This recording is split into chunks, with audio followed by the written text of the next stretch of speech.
What's going on, friends? It's Anton Daniels, and I gotta have a conversation with you guys about Tiege Hanley because you see how the sun is hitting me. This is no finesse, no makeup, no filters, no none of that. This is 100% Tiege Hanley. I use it in the morning as soon as I get up, right after I pray and brush my teeth, jump in the shower, and I'm hitting the streets because you never get a second chance to make a first impression. So even though they're giving you 40% off your first order, 20% off for life, even though you may get a free gift, forget all that, right? Because we would do this even if it was full price because it's worth that much. I'm in the streets, I'm kicking it with people when I see Dusties everywhere. You don't want to be them. You want to separate yourself.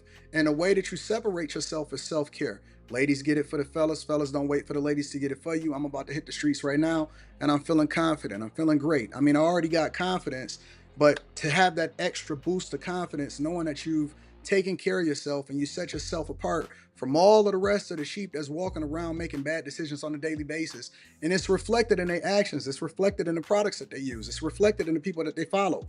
And so if you're trying to level up, if you're trying to make sure that you look good, they're going to send you the pack. They're going to give you all of the instructions on how you're supposed to use it. Then make sure you get your Tiege Hanley. Again, 40% off your first order, 20% off for life. Get your free gift. Make sure you tap in with your boy Anton Daniels because Unc is never going to lead you wrong. I would never have you use a product that I don't use myself. Again, they've been rocking with me for a long time. Make sure you get your Tiege Hanley. I love you. I appreciate you. I'm going to holler at you guys later. What's going on is Anton from AntonDaniels.com. I appreciate you guys for continuing to rock with me. Thank you for tuning in for another edition of the Millionaire Morning Show. I am your host, Anton Daniels. What up, what up, what up, what up, what up, what up, what up? I appreciate everybody that continues to hold me down. Thank you to Tiege Hanley. Ladies, get it for the fellas. Fellas, don't wait for to get it. Don't wait for the ladies to get it for you. Tiege Hanley, 40% off your first order plus 20% off for life. The Anton Daniels special is down in the description of the video. We would love for you to become a part of the Tiege family. Also, if you have not already, make sure you tap into the Patreon. Link is in the description as well as pinned to the top of the chat. And then last but not least, if you are not a bag chaser, you should already be doing so. Subscribe to the channel. Send this to your family and friends. What up to my friends and family in the building? It seemed like it was a long weekend, but we are here. What up? I see my friends and family in the building. The chat is the co-host. Now, let me set some ground rules for the people that may be new here. This may be your first time restreaming or watching live. The rules are such. If you are in the chat, these are the rules. Rule number 1, we don't censor people. So just because you have a difference of opinion does not mean that you cannot be a part of the bag chasers and or chat effectively.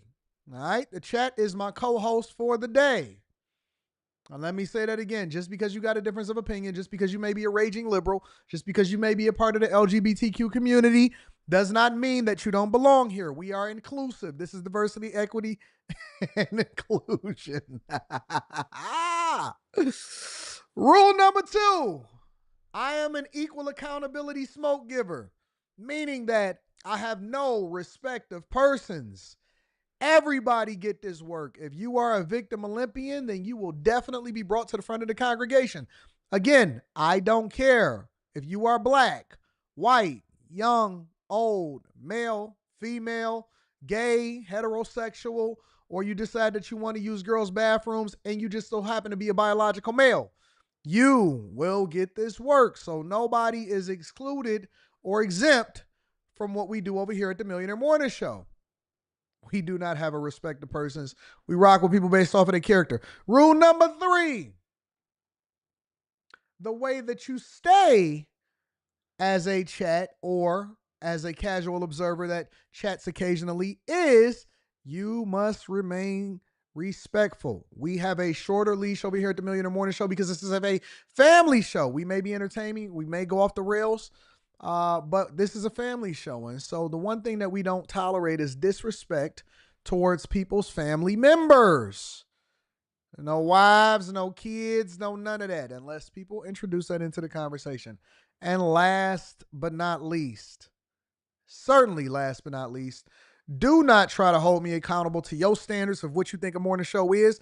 I also occasionally go off the rails and have a millionaire derailment show. All right. So if you are not familiar with what goes on over here at the Millionaire Morning Show, we don't have any respect to persons. Be respectful. Be respectful. We occasionally go off the rails and get derailed, but that's okay because that's just a part of the show. The chat is a part of the show. Remain respectful. And then make sure you send this to your family and friends. All right? All right. Let's get it. What up? What up? What up? What up? What up?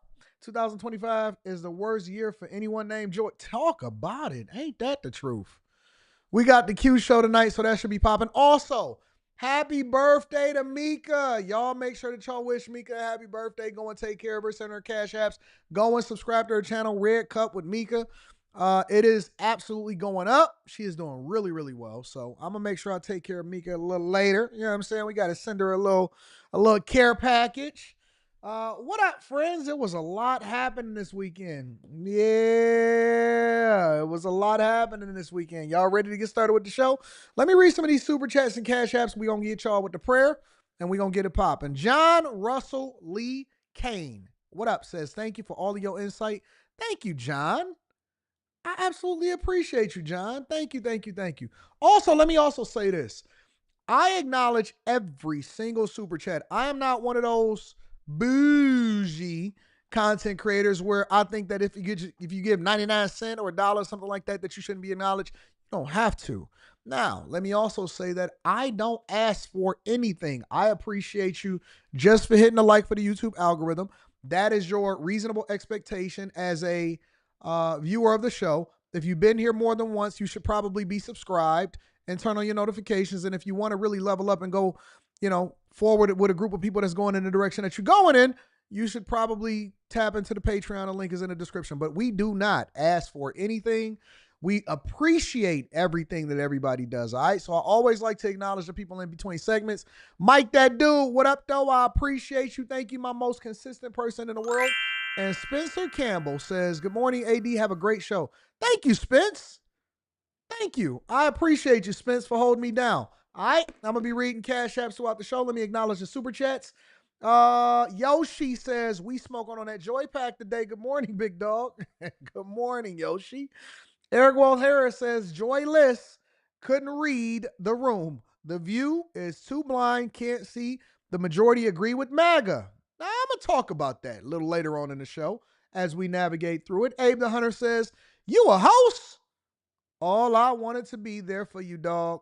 All I did was be there for you. That's all. Huh, Jay Reid? You ain't no host, Jay Reid. You a sellout. Shout out to N2 Deep Crowd, the people that know they movies. Shout out to Shane. Shane says, Milk Dud be in the unemployment line. Jamani says, just booked my Japan flight bag chasers. Oh, you going to love that. You're going to love that. Showcase Classics. My dog says, good morning, Anton in the chat.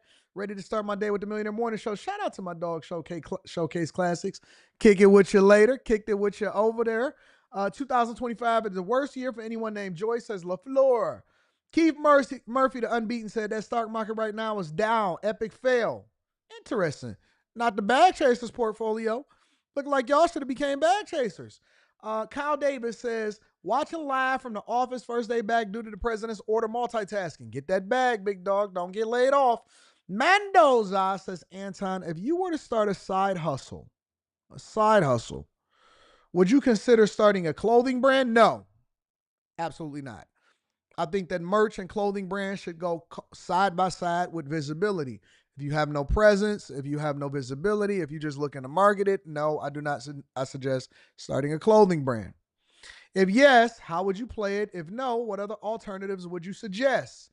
It depends. All of your side hustles should be commensurate with what you do for a living. So if you're a software engineer, then you should ultimately have your own agency. If you are good at project management, then you should have your own consulting.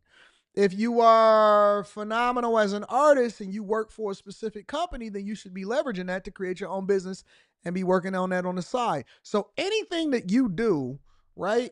Anything that you do should be commensurate with whatever your talent is, whatever your gift is, whatever it is that you do in corporate America or for a living, that should absolutely extend. I took every single lesson, even today, even in the way that I implement and design my studio, how I communicate, everything, use UX, UI, software engineering, everything has been used to continuously build and grow in ways that's outside of corporate America. All right. So every skill set can be leveraged towards a side hustle. If you're a plumber, if you're an electrician, if you are, well, the key is you need to get some talent. You know what I'm saying? You need to nurture whatever your abilities are. And I'm not talking to you particular, but I'm just saying to people in general, they need to nurture whatever their abilities are. So your side hustle should be commensurate with whatever it is that you do for a living. Latrell, shout out to Latrell. I appreciate you for the 2 ball, my friend. Without question says, for Joy Reid, GoFundMe. Shout out to you. AR Smitty says, shout out to Rebecca for finally getting rid of that toxic blonde haired dude. Now we can all take a breath. Bishop Cam Nelson says, good morning, family. Let's make this a blessed day.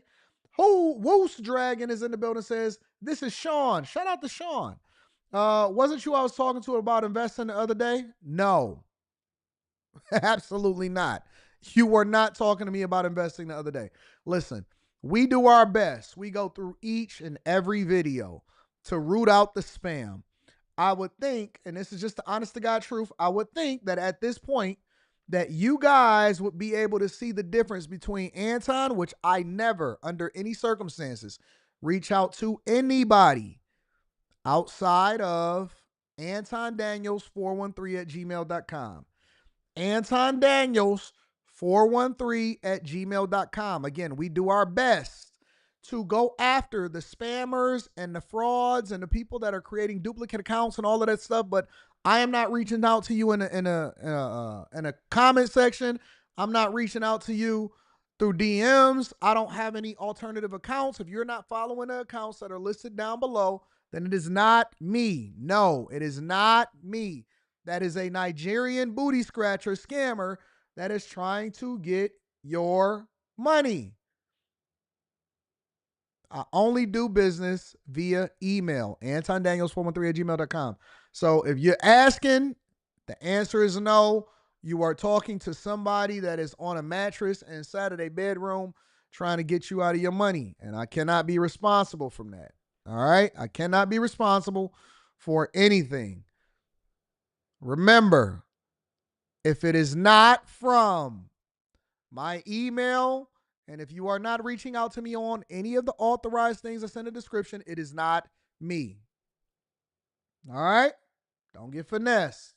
You know what I'm saying? Sean, Jesus. Man, listen. Raider Game says, my perspective, I think the refiring was planned just like Lemon and Kumo. I think CNN knows legacy media is dying and they need to pivot to podcasts. Who is willing to bet CNN still pays them? I'm going to talk about it towards the end of the show, I promise you. J Lone, the Track Video Production says, good morning, Bag Chasers, ready for the next meetup. To meet everyone again, let's have a good show. J Lone on the track. Shout out to you. I appreciate you. Let me see. Couple more. Anton 007 says, Dre the Dream. I appreciate you, Dre the Dream. I build electric lowrider scooters. Well, then that means that that's the thing that you should probably be marketing.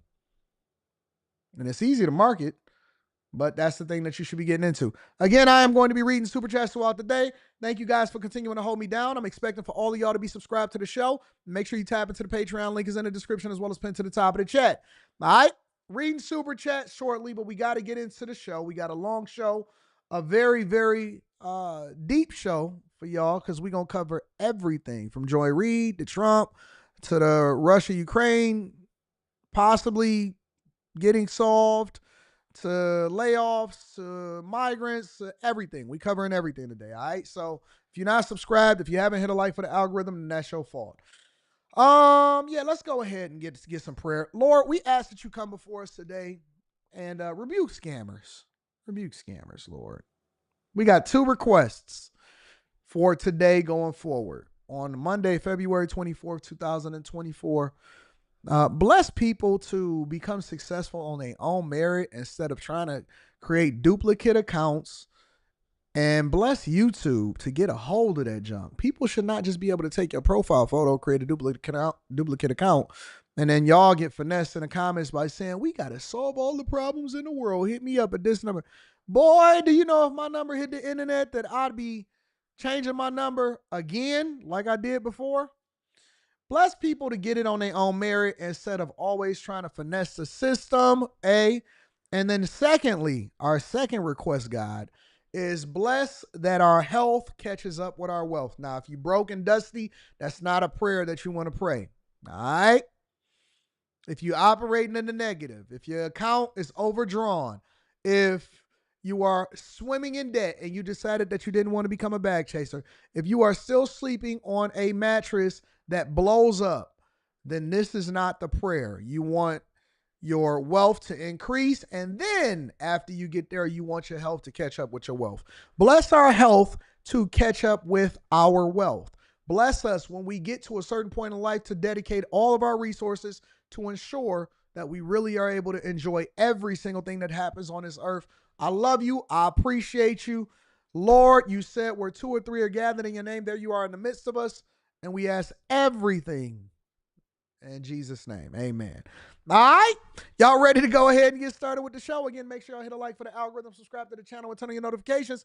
Let's explore Joy Reid, ladies and gentlemen. Joy. Now, Joy did not have one of the best weekends. Joy had a difficult weekend.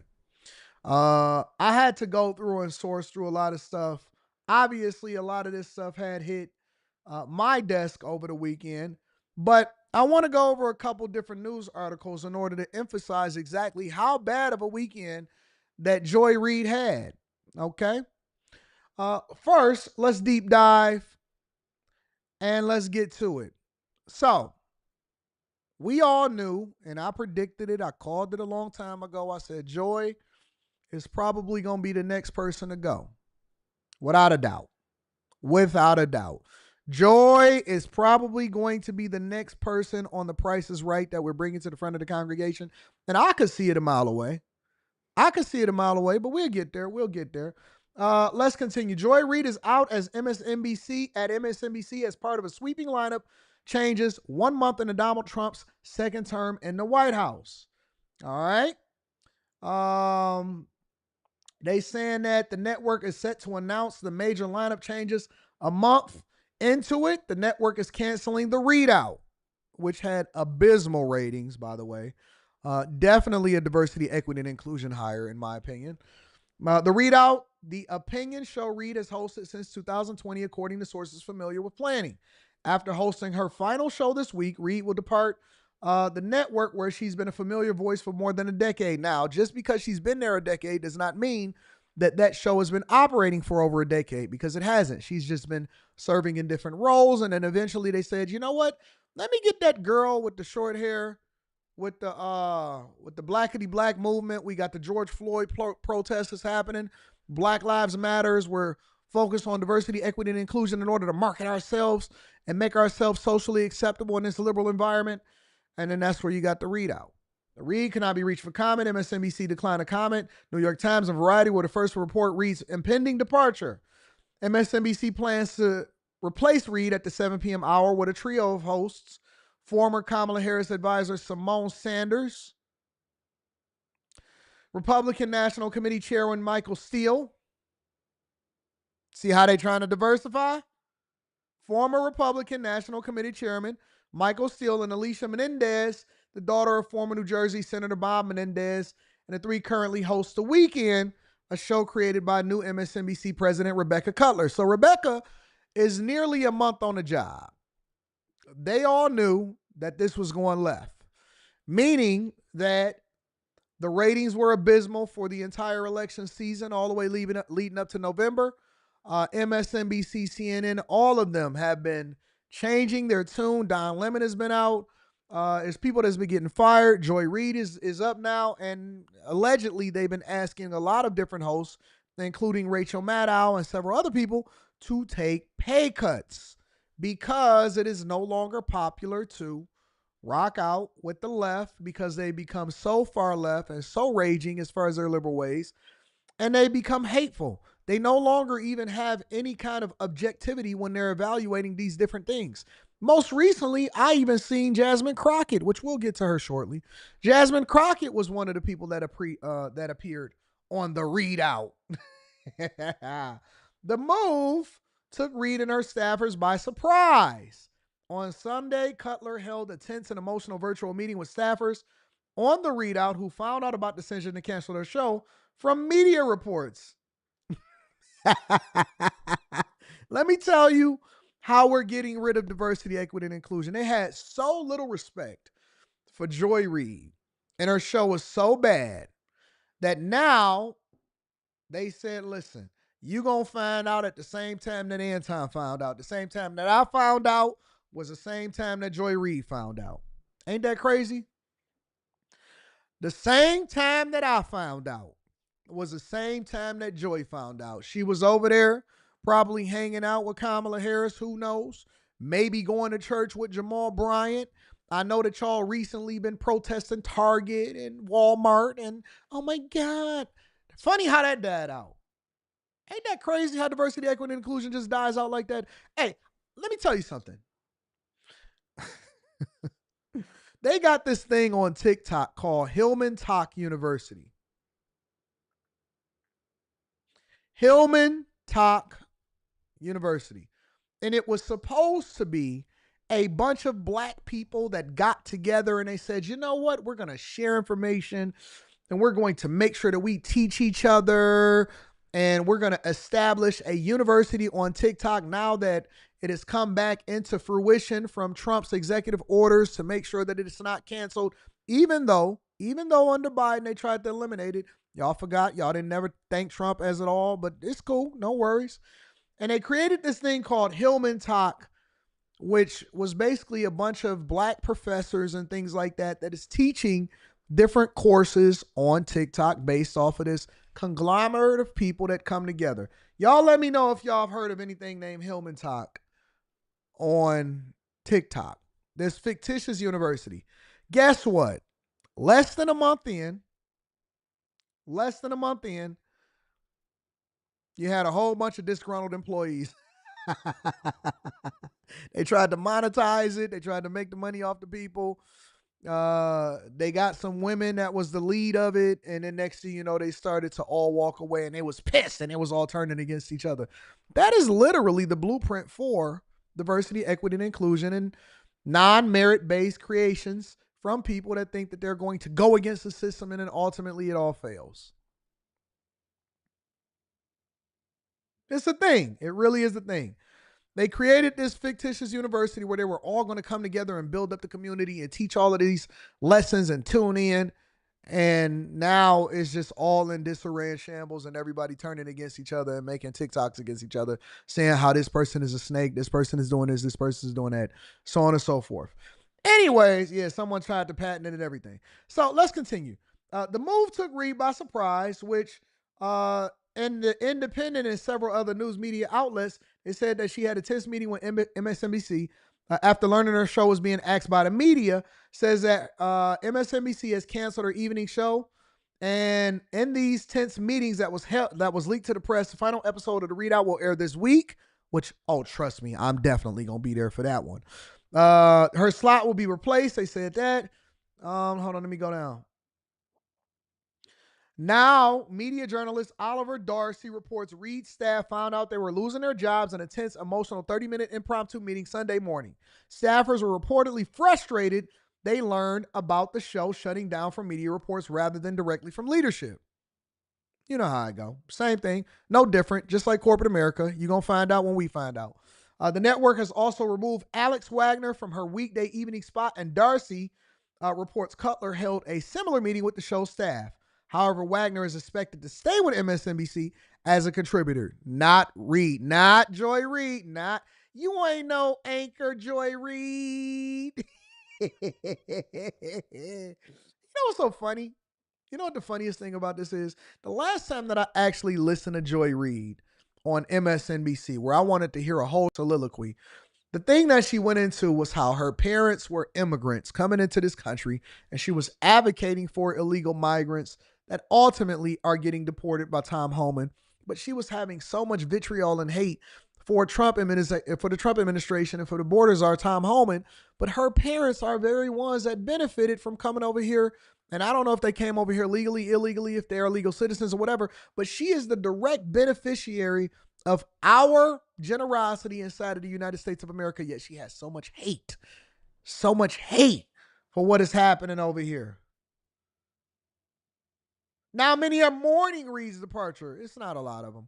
I've seen some of them on TikTok talking about it. Trump had some things that he wanted to say about it specifically. Trump says MSNBC should pay for the unpardonable sin done to the U.S. while celebrating the axing of obnoxious racist Joy Reid. Let me ask y'all a question as we look at this picture of Joy Reid. Can a black woman be racist? That's the question. That is the question that we all need to ask ourselves. And let me tell you why I'm asking this question, why I'm posing it to my audience. And I would love to get y'all feedback inside of the chat. I'm checking on y'all right now. Historically, people try to justify racism by saying that black people can't be racist because we have no power or authority to be able to do something to somebody that don't look like us. That's been the pitch. Is that we can't be racist, we can only be biased. We can't be racist, we can only be prejudiced. We can't be racist even though we may hate you and we don't let you inside of the neighborhood and we try to discriminate about you and we always name things black owned or this is this. And if you do it and use something else other than black, then guess what? You are called a racist. But if we do it, we're not racist even though we're doing the same thing. Because somehow, some way, we don't have any power to be able to do anything to you. Now, I think that Donald Trump would have a completely different opinion about that, considering all the things he went through over the past 4 years and the persecution, and they tried to take his money, and they tried to leverage Fani Willis and all of her friends down there in Atlanta and Fulton County in order to try to prosecute Trump. And they also used the black woman named Letitia James over in New York in order to do their bidding. And it's alleged that all of the people down there in Fulton County actually met with Kamala Harris prior to filing the charges against Trump, which we then see Trump is establishing a cultural norm where we're getting rid of diversity, equity, and inclusion. And also he's draining the swamp and we want to see where the money goes. But the point that I'm making is, how is it that you can't be racist just because you were born? And she's not even inherently a person that, she's birthright citizenship, right? As far as I know. Birthright citizenship, which is not even something that was created for her. But I could be wrong. But my point is that her rhetoric, the things that she was saying, for anybody else that didn't look like her, they would have been canceled a long time ago. A long time ago. Trump goes on to say, low-life chairman of Comcast, Brian Roberts, the owner of Ratings Challenge, NBC, and MSDNC, has finally gotten the nerve up to fire one of the least talented people in television. This is Trump. He says, the mentally obnoxious racist, Joy Reid, based on her ratings, which were virtually non-existent, she should have been canned a long time ago, along with everyone else who works there. Also thrown out was Alex Wagner, the sub, on a seriously failing Rachel Maddow show. And Rachel Maddow, I think her time is coming soon. Rachel rarely shows up because she knows there's nobody watching, and she also knows that she's got less television persona than virtually anyone on television except perhaps Joy Reid. Then there's, of course, low IQ con man Al Sharpton, who has perhaps the lowest TV ratings in history of television. What is he doing to Brian Roberts? What is he doing to Brian Roberts to stay on air? This whole corrupt operation is nothing more than an illegal arm of the Democratic Party. They should be forced to pay vast sums of money for the damage they've done to our country. Fake news is unpardonable, is an unpardonable sin. And that is direct from the President of the United States of America. Let me give him a round of applause. Because Trump has no problem coming down off of the perch and making sure that he addresses the people accordingly. All right, but let's continue. Maddow, the network's biggest star, I don't know how she became the biggest star, reduced her schedule to just Monday nights, which Trump just recently mentioned, but has been hosting all week since Trump took office. Maddow continues to plans to continue to hosting nightly through Trump's first 100 days, which would be the end of April. MSNBC hasn't decided who will fill Wagner's slot or if it will even be one person. At least one night a week is expected to be hosted by Jen Psaki, Joe Biden's former White House press secretary, who left the administration and joined MSNBC in 2022.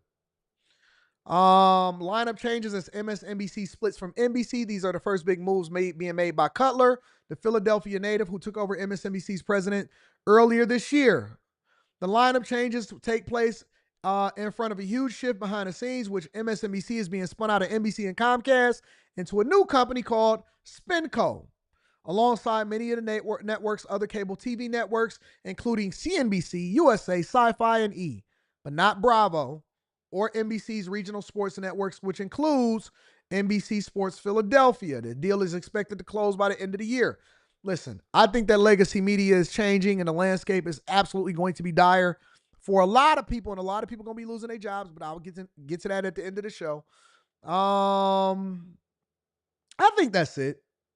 And in addition to that, this is just highlighting how it's not changing its identity. It's going to continue to be a liberal alternative to Fox News instead of being objective and actually just reporting the news. So there you have it. Joy Reid is being absolutely axed and replaced, and it could not have come at a sooner time. Let me just say this. Ladies and gentlemen, as we bid adieu to Joyless Reid, I want to emphasize one thing really quickly, okay? And this is all I want to say. I'm not happy about her losing her job. I can't even lie. I'm not happy about it. I would have preferred for her to stay on the network and continue to give negative and bad ideas and thoughts about the Republican Party and about diversity, equity, and inclusion, and saying how black people are still oppressed. And do you know why?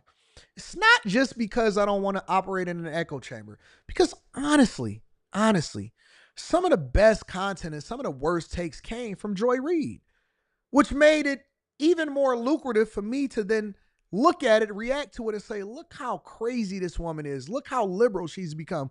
Look how anti-Trump she is. Look how far left this raging media is. I don't want to live in an echo chamber. Do you know how joyless life would be if we all just thought the exact same way and we had no differences of opinion? I mean, I thought that she was abysmal, but I don't want all liberals to go away. I actually want to hear from people that have a decent argument. And that's the problem for me. The problem for me isn't that she's getting fired, because I think that she was trash and obviously her ratings was bad. And if you are good, then your ratings is going to be good, and then you're going to bring in money for the network, so on and so forth. But the problem for me personally is that there are no liberal news correspondents that I actually respect. Alex Wagner, Al Sharpton, Joy Reid, I think that they all have horrible takes. Their inability to communicate effectively and ultimately bring great content, which would then bring advertiser dollars, is something that's lacking. They need a new spark of energy. They need some new fresh blood in there. They may need Anton from AntonDaniels.com. Neither here nor there. We'll get to that later. Again, make sure you guys hit a like for the algorithm, subscribe to the channel, and turn on your notifications. Let me read some of these super chats, and then we're going to continue on with the show. Shout out to High Tolerance. High Tolerance says, hold on one second, let me see something. High Tolerance says, good morning, AD and the Bag Chasers here in Coconut Grove. Enjoying my breakfast on a rainy day. Joy wasn't ready and got hit with the full steam coming off the Trump train. She needs to sit down and get a stiff brush, do-rag, and a jar of Murray's. Oh, Jesus. Oh, Jesus, you guys are so mean. You guys are so mean. I actually seen some people on TikTok. It was like 3 people that was like, oh, my God, we'll follow you wherever you go. No, hit that unemployment line, baby. Finesse by Anton Daniels is crazy work. Stop falling for these people that be in the comments, man. We getting to them. What up, Anton? Just subscribe to the Patreon. Looking forward to gaining some new knowledge and being more prosperous. A1, I also want y'all to go and look at all of the content that I put up in addition to the stuff that I'm going to be doing this week. Wednesday, we are doing a live stream this Wednesday, Block Club, all right? Shout out to all of the new bag chasers. Lisa Russell then says, good morning, my first super chat. Been a subscriber of your channel. My old behind just figuring out how to super chat. God bless you and your family. Keep giving the facts. Thank you, Lisa. I appreciate you. It does not go unnoticed. And I thank you for supporting the platform. You are absolutely a joy to be around. That's no pun intended. Christopher Brown says, hey, Anton, can you do a deep dive on why Al Sharpton still has a job? Diversity, equity, and inclusion. And he's part of the Good Old Boys Club. A.R. Smitty says, former Kamala advisor. That's like swapping Lori for B. Johnson. 392Q says, happy Money Monday. Yo, Anton, if Kamala was in office, what do you think her first month would be like? I can't believe how Kamala fumbled $1.5 billion. I don't even think we would see her. I think it would be a more of a continuation of what we experienced with Biden. That's it. Trey D says, black women are the first teachers of being racist. They teach the kids. That is a fact. I agree. Mauricio says, if a homeless white man can be racist, then so can a black woman. Literally anyone can be racist. Marxists are just obsessed with power. Mr. Joe says, that's a good point. Mr. Joe says black people can't be racist is a Marxist trope that black people use to spew their hatred towards white people. Mendoza says, I'm an investment administrator in wealth management and working 2 jobs looking for side hustles as I continue to climb the corporate ladder and invest. Shout out to you. I appreciate you. High Tolerance is in the building. Shout out to High Tolerance. High Tolerance says she's a recipient of the seed she's sown. The Lord heap them coals on that slick head. Jesus Christ. Witch Doctor says, I support Anton, a host a new show on MSNBC. Finally, an MSNBC show with no sassiness. Stay on your square, big dog. Send that bag, MSNBC. I also want to acknowledge Kenneth Wilson on Cash App. Says K Piano. Kenneth K Piano. Let's connect soon. Shout out to my dog, Kenneth Wilson. I appreciate you. And everybody that support the platform. Make sure you hit a like for the algorithm, subscribe to the channel, and turn on your notifications. All right, y'all. Let's deep dive into it. So, I believe that Jasmine Crockett will be featured prominently in so many different breakdowns on this show going forward. You know how when I first really started deep diving into Kamala Harris back in 2021, and it started off slow. And so first I started to ignore Jasmine Crockett because she kind of reminds me of Tiffany Henyard, to be honest with you. Just a little bit more eloquent, can communicate a little bit more effectively. And obviously she's a part of the Divine Nine. So she's had some education in which they say that she started her own law firm. I'm not sure how effective she is in it, but congratulations on that.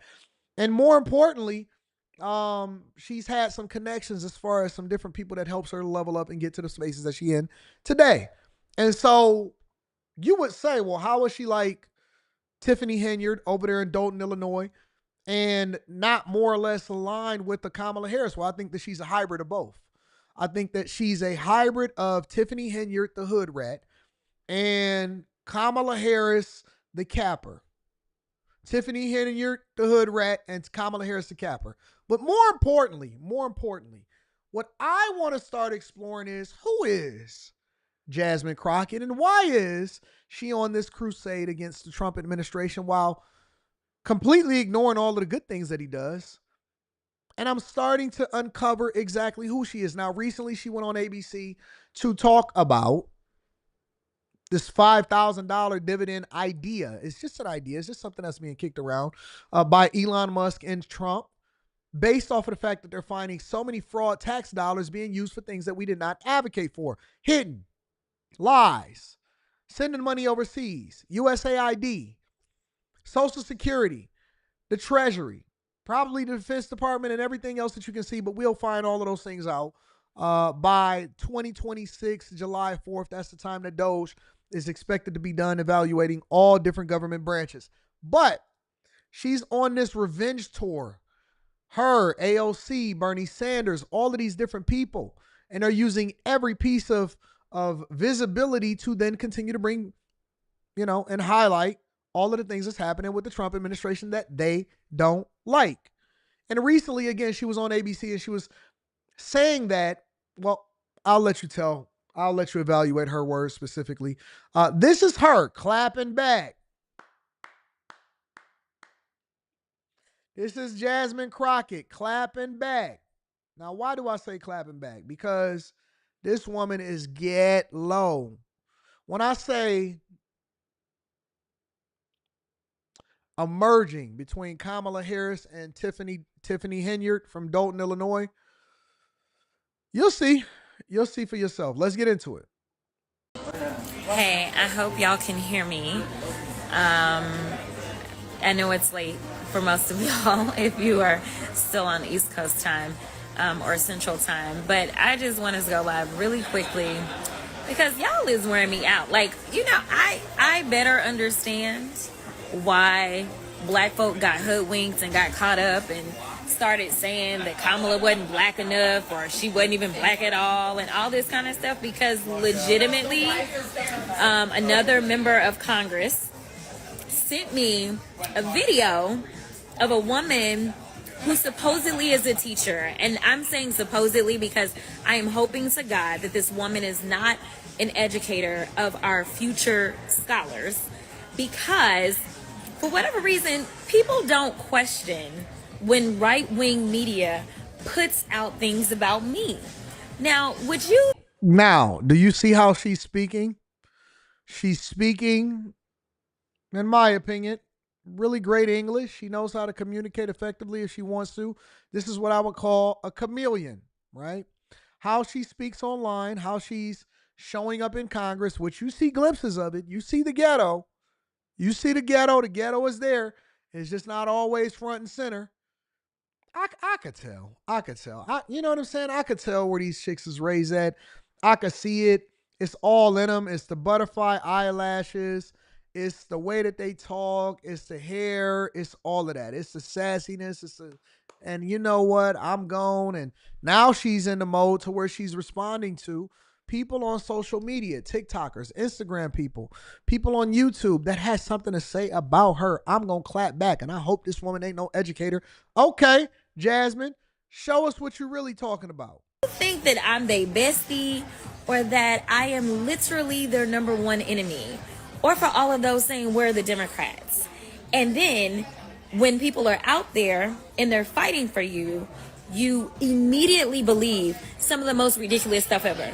You can go and look at all the videos of me and all the things that I fought for, even my conversations around reparations, and then you not even questioning. Like, this video kind of ended abruptly. Y'all ain't got no questions. Y'all just like, oh, okay. And legitimately, this ABC interview, it's on YouTube. Like, it's just a matter of like Googling. You can see the entire interview. And if you have an issue with what I said, then that's perfectly fine, because for now at least we. Before we continue into Jasmine Crockett really quickly, why do people ask me this? I'm just curious. Hold on, let me pull it up. Because again, you know that this is the Millionaire Derailment Show. I warned y'all to this. I always want to get into it.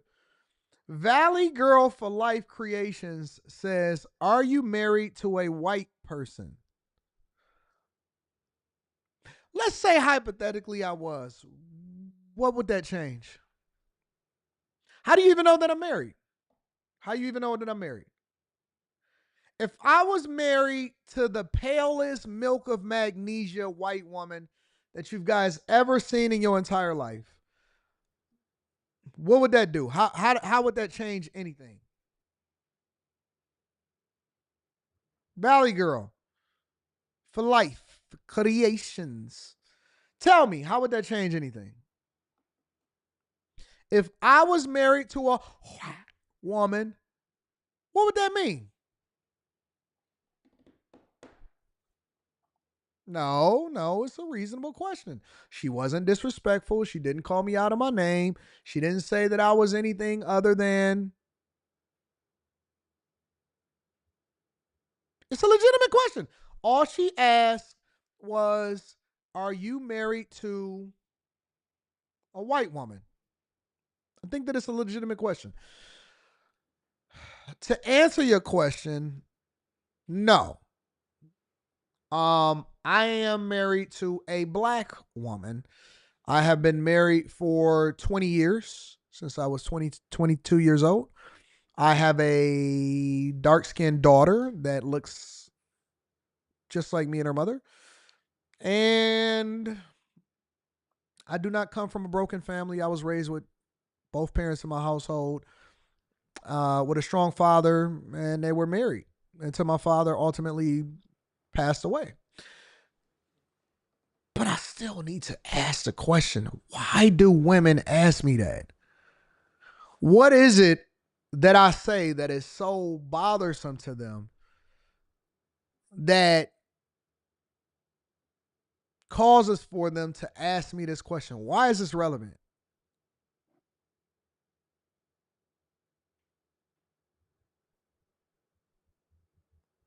I don't think that she was being disrespectful.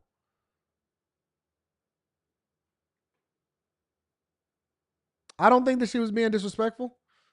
I have nothing negative to say about it. It's a reasonable question. I never see men say that to me, ever.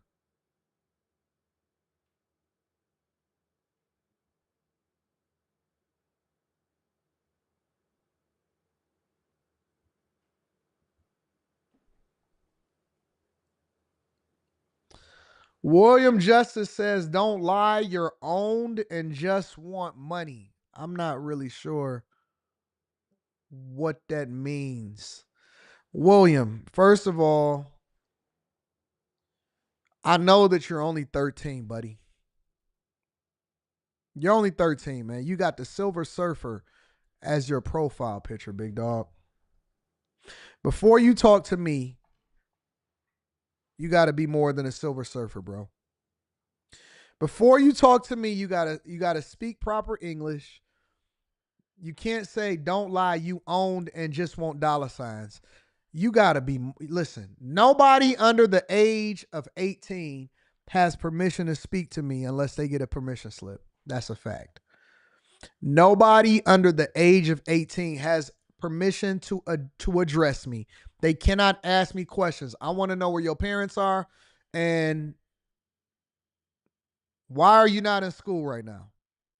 Now, if you are a grown man, because this is a grown man show, then I have to start questioning why you acting like a child. You don't know how to speak proper English and you got the Silver Surfer as your profile picture. You can't talk to me. What makes you think you can talk to me? You need permission to talk to me. You need a permission slip to talk to me. You can't even go in the places that I go to. You can't even get in the room. I will never, ever, ever, William, Bill, I will never, ever entertain the idea of talking to people that are sleeping in their parents' basement with a Silver Surfer profile picture. Boy, this ain't one of them incel shows. We grown over here. We are grown. Boy, I got my initials is on my shirt. I'm a grown man. Go get your daddy. Go ask your mother where your father is. And if you can take a DNA test, once you find your father and you realize that that is your real father, and you go through all of the different women or all of the different people that your mother sends you to in order to find out if that's your real father, got to get tested. No, that's not your father. Got to get tested. No, that's not your father. And then you finally find out that this is your father. When you find your father, have him come talk to me, because I need to bring him to the front of the congregation of why he brought such an idiot into this world that thought that they can type in my chat. Don't you got to be 18 to be subscribed to me? No? I'll have to get somebody on that. Anyways, let's continue on with the show. Jasmine Crockett, ladies and gentlemen. Live in a free country. But let me tell y'all exactly what I said, since some of y'all are really confused because Elon and his friends decided to put it out there. What I said was, what is $5,000 going to do for you if you don't have a job? That is what I said. That is what I said. Because I can tell you that there's a lot of people that are losing their jobs with the federal government and could care less about a $5,000 check. There's a lot of people that are going to lose their jobs as it relates to private industry that could care less about a $5,000 check. So what I was saying is, what is $5,000 if you ain't got no job? I am so confused about this statement. I really don't know anybody that would turn down $5,000, whether you have a job or you don't have a job. And I know she's adding context because she's clapping back at whoever it is that has something to say to her. I'm not sure that I know one person personally, even if you just gave it to charity because you're just so filthy rich. I don't know one person, not one person personally. You may know some people. I'm not as familiar with them. I don't know one person personally that don't want an extra $5,000. Job, no job. You pay taxes into the system. I want my money, right? Because the context is, it's not that they're just going to give you $5,000. The context is that now that we're right sizing the government and we've been overpaying in taxes, that the people deserve a refund based off of the dividend. And the fact that since we've been sending all of this money over to Ukraine, we've been sending all of this money over to Israel, we've been sending all of this money over to Africa, we've been sending all of this money over to some diversity, equity, and inclusion program that's trying to, coach the people in Egypt on how to be more sexual with themselves or whatever, that maybe a percentage of the money, maybe 20% of what was saved goes back to the people. And it doesn't matter that we're right sizing the government. It doesn't matter whether you're working or not. If you paid into the system, is it a possibility that you can get it? And should we explore that? Why shouldn't that be a conversation? But see, she's so against Trump. She's so against Elon Musk. They're so against auditing the federal government and right sizing the government instead of us continuing to tread forward towards bankruptcy in the United States of America that they don't even consider what regular people even are going through. These are supposed to be people for the people, by the people. They so disconnected from y'all. They can't relate to y'all. They don't know nothing about y'all. They not rocking with you. They don't like you. They don't represent you. They're not representing your best interest. If they did, they would actually want the government to be solvent. Because nobody is going to have anything if we file for bankruptcy as a country. I don't even know what that would look like. Dollar collapsing, real estate market absolutely in shambles, people robbing, stealing, and killing. Inflation is going to be at an all-time high. How do you reorganize with your creditors? China owning the United States of America? I have no clue. I don't know what that would look like with the United States of America filing for bankruptcy, but I know for sure I don't want my children to be a part of what that looks like. So we have to make sacrifices to do the thing that's in the best interest of our children, and we cannot keep subsidizing people that's doing nothing and wanting to work from home. We got to start incentivizing private industries to invest in the United States of America. They don't want to have that conversation. And we have to minimize and reduce the size of government and the government footprint. Because right now we are headed towards a recession. These were my exact words, and you don't have to believe me. Just Google the ABC live interview with me, and you will see that they intentionally stopped the recording right after I said what is $5,000, because they believed that people would not research and figure it out on their own. And sadly enough, like MAGA doing it is like one thing. To have a colleague send me a video of a black woman that is an educator and she's out here livid talking about this, why she can't stand me. Man, we've never met a day in our lives. You ain't gotta like me, you ain't gotta love me, but at least get your facts together before you go out there. And honestly, if you still feel a way and you say I disagree with you, then you just disagree. Like, that's perfectly fine, but at least get your facts straight. Like, that's get your facts straight. All I want this country to do is start with a bottom line of facts. And so I was gonna do a video and this and that, but I'm a little busy. I'm a little freaking busy. And actually, it was how busy I was that really was getting to them, because I just happened to be a somewhat effective messenger. So Congress members are basically getting paid $180,000 a year to make a lot of appearances on MSNBC, CNN, and doing vlogs in a Breakfast Club. That's all they doing. All they doing is going live. All they doing is traveling the country, probably on taxpayer dime. I don't know what she's doing in New York, even though she's representing Texas. I don't know what she's doing over in Los Angeles, even though she's representing Texas. And so these people are crisscrossing the country and making sure that they make appearances so that they can advocate for things that's not in the best interest of the American people. That's what they call busy, not actually being great legislators. The best thing that they could try to do is try to make me look like I'm not an effective messenger. Why would I go out on national TV knowing that people are hurting and just be like, no? And the other part of it is that I knew that the same people that didn't vote for the $1,200 who now run the House that they weren't going to put it on the floor. And guess what? The same day I was doing that interview, the Speaker of the House, the one that has to put bills on the floor, he actually said at CPAC, that's not happening. So I'm just telling y'all what I know. And you can, again, go into your own research if it's not too much for you. But you can do your research and figure out who voted for the American Rescue Plan. And you can figure out who it was that controlled the House at that time. You can figure out who it was that voted on the Senate side. It was the Democrats, y'all. It was the Democrats. And that was because it was a once-in-a-lifetime pandemic. And guess what? They were trying to save our economy. And guess what? They did save our economy. And guess what? This motherfucker is sending the shit literally into the shitter right now. Don't.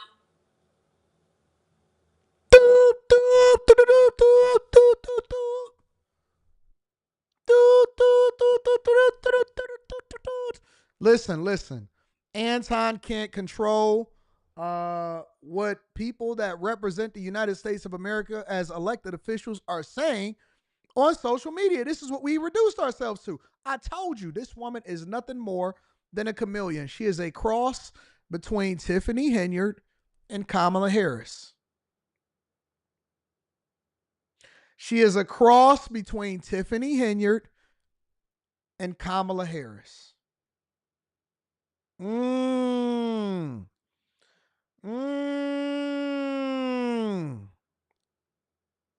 Believe me, look at the Dow, look at private industry, look at the fact that costs are going up, yet jobs are going down. That is a recipe for a recession. So no, it is not cute. It is not fun to sit up here and throw out some money. And in fact, what the speaker said was that would be good for our campaigns. Like legitimately, like literally, he just put it out there so that people, the only thing they'll remember, some people I guess, is that he said he was gonna give out $5,000, and it's a lie. It is a lie. Like everything else. Let me ask y'all a question. Are you guys interested in having this woman represent you and controlling and advocating for what needs to pass through and what we pull our purse strings together for? I'm just asking. This is the future of the liberal Democratic Party. This is your future. All of you liberals that are watching this show right now, all 6,000 plus of you on YouTube, I want y'all to look at who is the face of the new Democratic Party, courtesy of our liberals that are trying to turn Texas blue.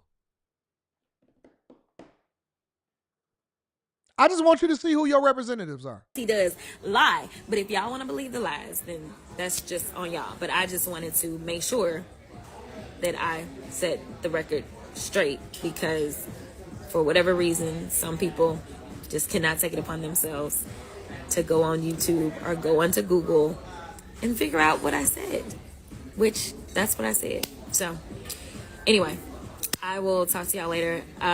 Get some rest. I'm going for a very, very... So, ladies and gentlemen, that is your representative, Jasmine Crockett. Just want to make sure that we're all on the same page and that, you know, you guys are not disillusioned about who it is that you're dealing with on a regular basis. Make sure y'all hit a like for the algorithm, subscribe to the channel, and turn on your notifications. Let me read some of these super chats, and then we're going to go on with the show. AD, you'd appreciate Anna Kasparian from Young Turks. I don't know who that is, but I'm pretty sure that they're awesome. If you're saying it, the son. Corey says, the praise and worship service that you have for Trump is borderline false God worship. You're not a politician or a pastor. Smoke show, please. Everybody wants to get on my platform so that they can give their opinion. You just gave it. You just gave it. I appreciate you giving your opinion. That's awesome. This is so beautiful. And isn't it awesome that Trump removed censorship so that you'll be able to say things like this? And I encourage you to stick around. Absolutely stick around. Thank you, Corey. Thank you for continuing to hold us down. I appreciate your super chat. Pookie's friend Ray Ray says, Jasmine Crockett is so beautiful and ghetto and manipulative. If I had a politician crush, it would be her. Really? Wow. Jerry, shout out to Jerry, says, Jasmine is just loud and wrong. I can't stand her. Talk about it, Jerry. AR Smitty says, Kamala and Henyard hybrid. That's like sell.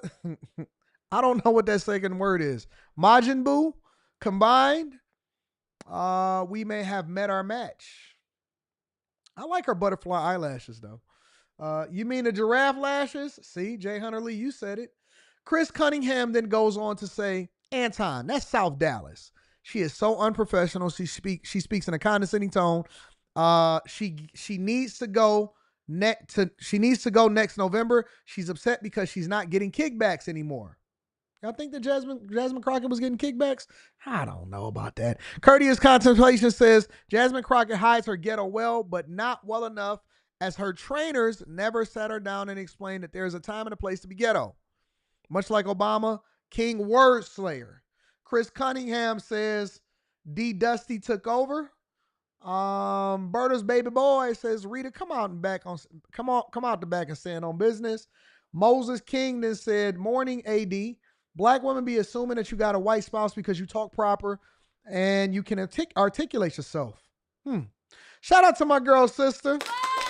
Good day, Mr. AD and the Chasers fam. I think Jazz Crockett's new favorite word went from literally to legitimately. Yeah, she says legitimately. She loved the L's. Love taking L's. Because you do is hate on black. You do because it's ease. Jerome Gray says, because it's ease, you do and hate on black women. Interesting. I think that all of the black women that work for me, overwhelmingly the majority of them are black women, would say differently. Luke, I am your father, says GR's Infantry. Crazy P then says, she crazy. 5K will actually do more for someone who doesn't have a job. Jeremiah says, Jasmine Crockett is just following a democratic way. Double down, especially when you don't have a job. I think that you want that $5,000. The happy girl says, Jazz is against America, not just Trump. Ivy League then goes on to say, we all know if this was Kamala giving out $5,000, they'll be worshiping the ground that she walked on. I agree, that is a fact. Hayward Cole then goes on to say, they can't believe that you're the man, that you are proper, well-spoken, knowledgeable, and well-established, and not married, sponsored by, or to a hot woman in their mind. I don't think that anything is wrong with talking to white women. It's not what I chose. Mikey Show says, sometimes we as a people be loud and wrong, but yet we think we are right because we are loud. They will get rid of you as fast as they got rid of Mrs. Reid. King Manasseh says, okay, either she thinks we're dumb or she's just as stupid. Crockett worth $9 million. Let me get her stock picks. That's a lie. I don't believe that, Shane. Without question, she's pushing the recession narrative, alleging we don't have a job to collect taxes. From knowing paying your taxes is required to receive this $5,000. Space, it says 47 out. Excuse me, Mr. 47. I'll take Crock Potts 5K. Thank you. Chris Cunningham says she's out here when midterms come next year's. Vet Life 81 says, big salute, Anton. She's assuming that everyone is unemployed. Yes, she clarified, but it's still a stupid statement and a horrible message. Eric Williams says, what's good, Anton? Where's old girl from Chicago that can't stand Jasmine? Are you talking about my girl, Danny? Jay Hunter Lee says, amazing seeing the congresswoman say, ain't got no job. Jason A-Team says, there are too many ill-informed or ignorant people in the chat today. You know who they are. Never seen so many in one day. They hate Anton. Let them have their time. Let them do their thing. Listen, some of y'all came over, Dusty. Some of y'all came over with a different mindset, and eventually you started to see it differently because we had these conversations. Let them do their thing. Judas Radio says she will do well on Love and Hip Hop. She will fit in well. However, this is a representative or representation of the Democratic Party for sure. Agreed. Michelle says, I'm just wondering who mentored Jay Crockett to believe she should speak in such a nasty tone to constituents. The problem is once they're in office, Dems really think we are dumb. They do. Self-made forever in the building says, Anton, I ain't gonna lie, Jasmine Crockett is beautiful, minus the makeup. It sucks that she's on the wrong side. Hope she end up on the black couch in the next 4 years so we can get that point of view. Chef 673 says, coming from a congresswoman who went hard in the paint for Kamala Harris, who wanted to raise taxes when elected as president. LaFleur says, there's people that think $200 is too high for electricity, There are people that need that $5,000. Thank y'all. I appreciate y'all. Make sure y'all tap into the Patreon. Link is in the description as well as pinned to the top of the chat. Let's move on to the next part of the show. So let's talk about Trump and Ukraine, Russia, peace deals in the work, and Trump possibly completely opting out of ever joining NATO again. Make sure you hit a like for the algorithm, subscribe to the channel, and turn on your notifications. Let's get to it. So today marks 3 years since the start of the war in Ukraine, and French President Emmanuel Macron will be at the White House today, where he's expected to urge President Trump to do more for Ukraine in those peace talks. And now Ukrainian President Zelensky is even offering to step down if it will secure peace in NATO membership for his country. Joining us now is a key figure in those negotiations, President Trump's National Security Advisor, Michael Waltz. Congressman, thanks so much for joining the program. Yeah, thank you, Lawrence. Good to be with you. So tell me, what's the latest on these peace talks? Are y'all close to a deal? I know Secretary Rubio said that, you guys had a deal that was going to go to the parliament, but then Zelensky said something different to the public. So have you guys reached some sort of deal right now? Yeah, listen, the negotiations are literally happening as we speak. We have been all hands on deck. Secretary Bessent, our Treasury Secretary, has been leading the charge. And frustrations are high, frankly. The United States has stepped forward for Ukraine in a historic and tremendous way.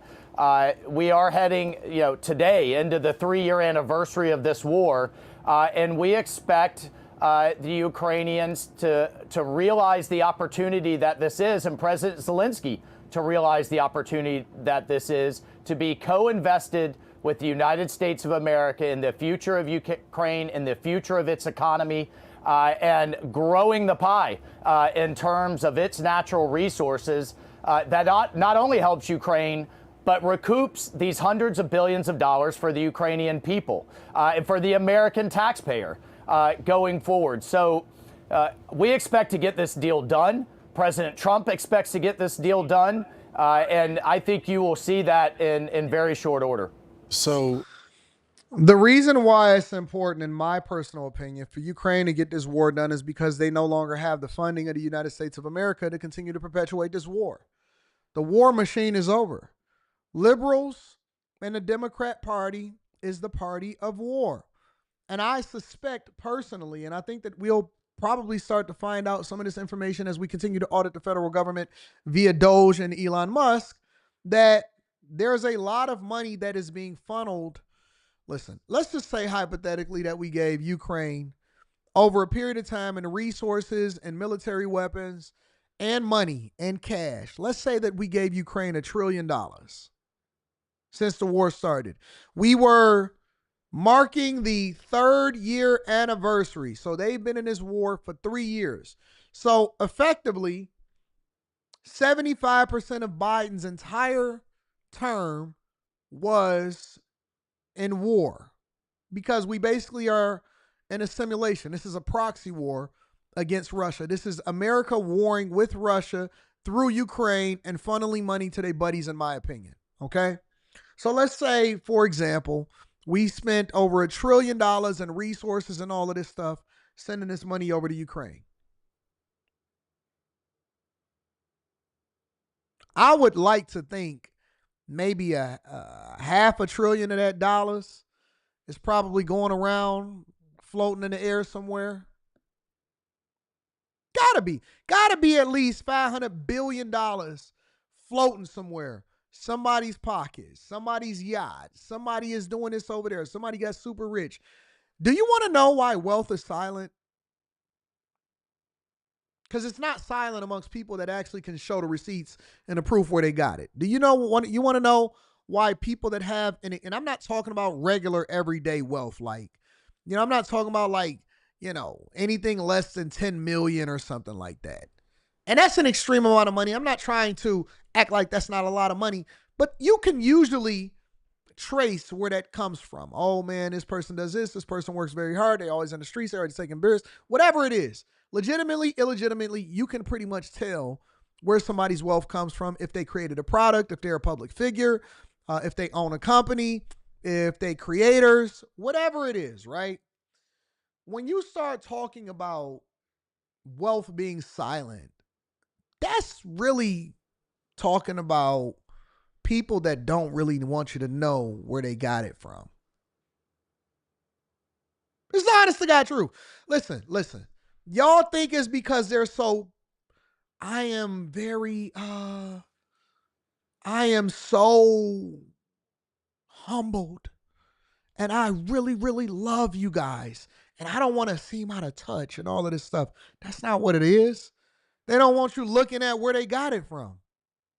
The reason that they're trying to appear normal, which they never can really appear normal, is because anything that brings a lot of visibility ultimately brings a lot of scrutiny. And if it brings a lot of scrutiny, then it brings a downfall, or it brings more visibility than people want. They don't want to do that. They only want to do it in front of their friends. That's why they do it over in Monaco, at the F1 tracks. That's why they only do it amongst their other friends. That's why they got private islands. That's why wealth is silent, because most of it is gotten illegally. It's ill-gotten gains.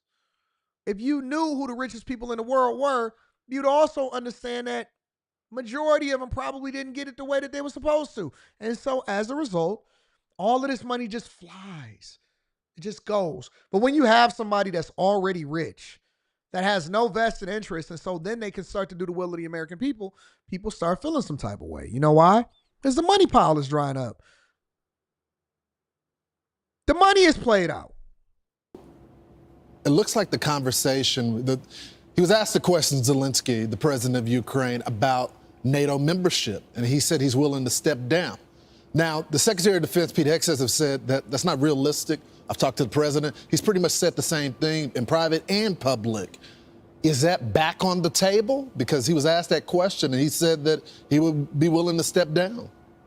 That is not back on the table. I do not see the United States having Ukraine enter into NATO and then having United States troops essentially obligated immediately in terms of Article 5, or coming to have U.S. troops coming directly in for the defense of Ukraine. Agreed, that is very underground. different. I want to be clear on that. We have President Macron coming. We have Prime Minister Starmer of the United Kingdom coming. That's very different than the U.S. commitment to NATO and existing NATO countries. We are absolutely committed to NATO writ large. Our Article 5 treaty agreements with other NATO countries, but the security guarantees for Ukraine is a different conversation. One of the things that we fully support is both France and the United Kingdom and other Europeans saying they would be willing to enter into very strong security guarantees for the future of Ukraine. That's a different conversation. That's one that we are encouraged by, because, Lawrence, we've been asking for years for Europe to step up for its own defense. And we've been asking for years for Europe to pay for its own defense, as the U.S. taxpayer has been taking an unfair burden into for decades now. Congressman, I want to go into the specifics of the minerals, but before I do that, I want to talk about this meeting with Putin. I guess my question is there a meeting on the calendar? I know you had previously said that the meeting will happen once there is something to actually discuss, that you guys have talked about a deal. So is there something on the calendar for the president to meet with Putin in person? Not at this moment. We're having a series of negotiations and engagements at my level and below. We are having a back and forth on kind of what things would look like going forward, not only to get us to a ceasefire in Ukraine, but what a broader U.S.-Russia relationship would look like going forward. An important first step is Secretary Rubio and his counterpart, Lavrov, in getting our embassies back functioning again. It's very difficult, Lawrence, to move the relationship forward if we don't have functioning embassies. We need to go ahead and get out of this war, because I don't want to continue to finance whatever it is that they have going on and whatever it is that's going on behind the scenes. I've never believed that war was just about for the love of country and territory or any of that type of stuff. I've never believed that in my entire life. Based off of the history books, war has always been for profit, and so many different people profit out of war. If it's not, listen, when somebody dies, that is a profit margin. That is an asset. The same way that we produce assets that you can use to improve your life, the same way that the iPhone is produced, the same way that a hanger is produced, same way that a chair is produced, same way that an asset is kicking off money because it spurs economic activity. War is the same thing. It's the exact same thing. The only collateral is a person. But we gonna make sure that we keep the economy humming through bullets, through guns, through trafficking, through ill-gotten gains, through funneling money laundering, all of this other type of stuff. I've never believed that war was anything other than a vehicle to make sure that they continue to keep certain people profitable. And if you want to maintain power, then you start a war. If you want to maintain power, you start a war. That's how we got Bush for 2 terms. And it's unfortunate. Just collateral. Even the North Koreans over there in Russia, they dying for no reason. Such a brutal life, brutal game, and we need to just continue to get out of it. Anyways, that's my personal opinion. Let me read some of these super chats, and then we'll continue on with the show. Let me make sure I get this done real quick. There we go. All right, let me read some of these super chats. We'll continue on with the show. Anton, shalom, blessings. They forget common sense. Shout out to Whiskey Pierre. I appreciate you. Kenneth Brown says, Trump and Putin biggest gangsters? I don't think so. Aja Thomas says, did Jazz get that call to be the next Kamala? Shout out to Mrs. Honeybee Wealth. I appreciate you. Thank you. I am her. I really do appreciate you for holding me down. Let me make sure that I ain't forget nobody real quick. Don't want to forget nobody. I want to give everybody their credit. All right, we good. Again, thank you guys for continuing to hold me down. Make sure you hit a like for the algorithm, subscribe to the channel with turn on your notifications. Let's move over into the next part of the show. Hold on, let me get a little different color in this joint. There we go. I like that dark blue.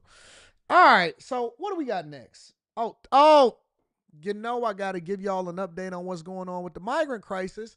But before we start to get into Tom Homan's speech over at CPAC, of him basically saying that he's going to give everybody hell and all of these sanctuary cities hell that do not comply with the federal government, including over there in Chicago.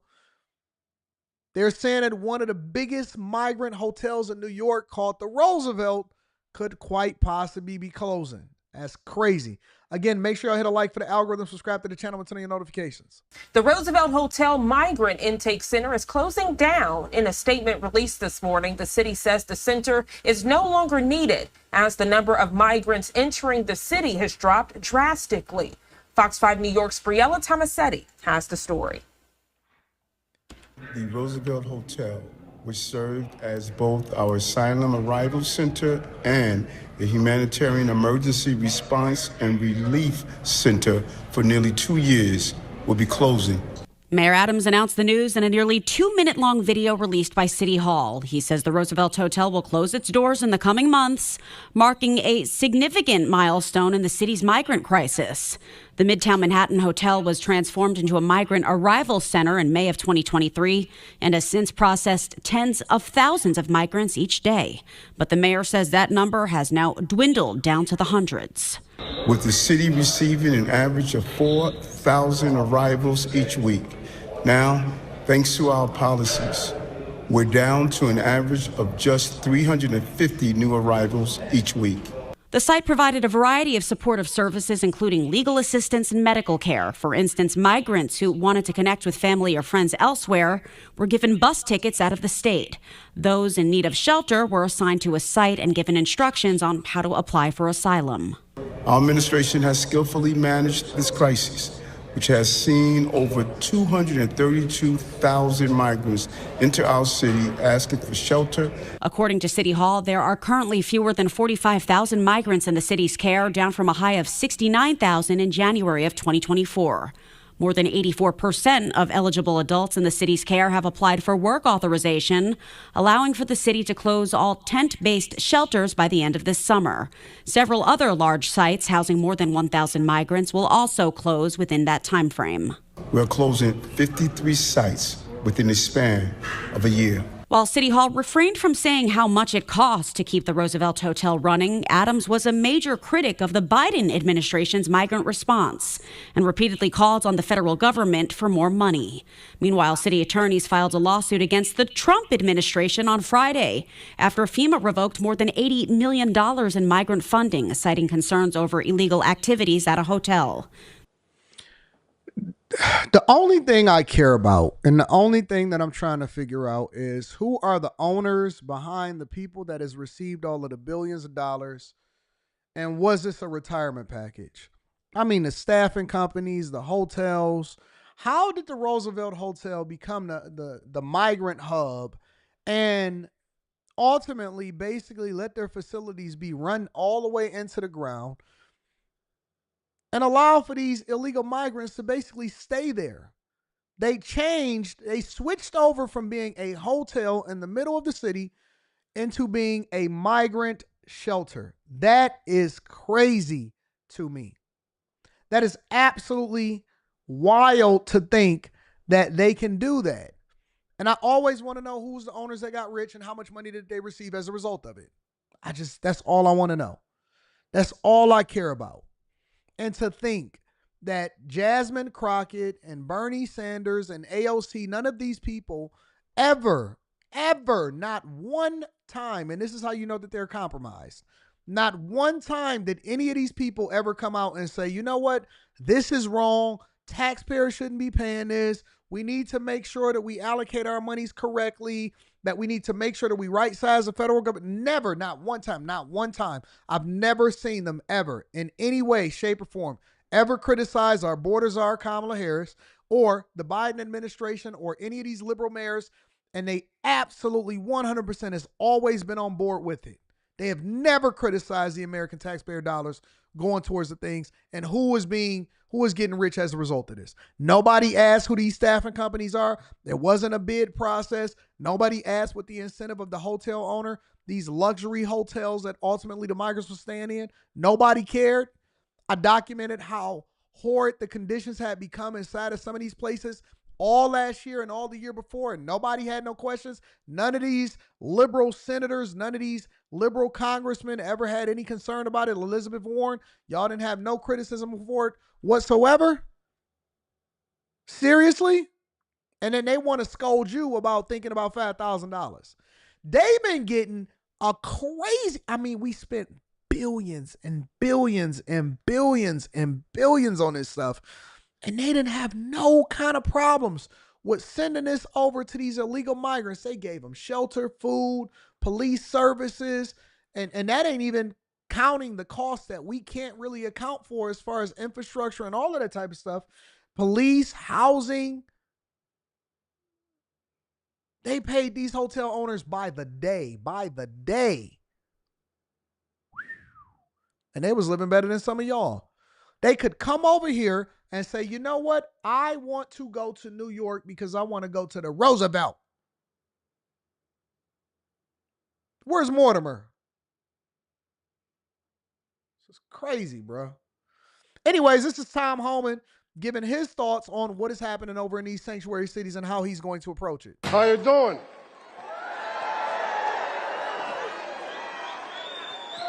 Look, let me start out by saying this. If I offend anybody today, I don't give a shit.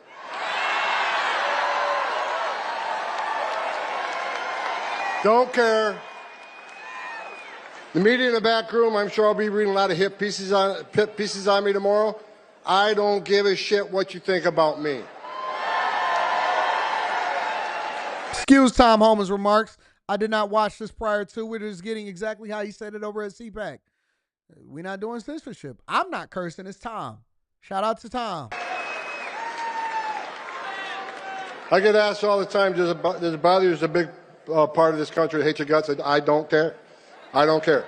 Because we got a job to do. You know, I wake up every day for the last 4 years pissed off because the Reid administration took the most secure border in my lifetime and unsecured it on purpose, right? I worked for 6 presidents, starting with Ronald Reagan. Every president I ever worked for took steps to secure the border. Even Clinton and Obama took steps to secure the border because they clearly understood you can't have national security without border security. They got it. Joe Biden's the first president in history of the nation who came into office and unsecured the border on purpose. So for 4 years, I wake up every day pissed off. But that changed November 5th. Literally nobody still can explain to me exactly why Biden did that, but we'll get there. Now I wake up every day excited because I work for the greatest president of my lifetime, Donald J. Trump.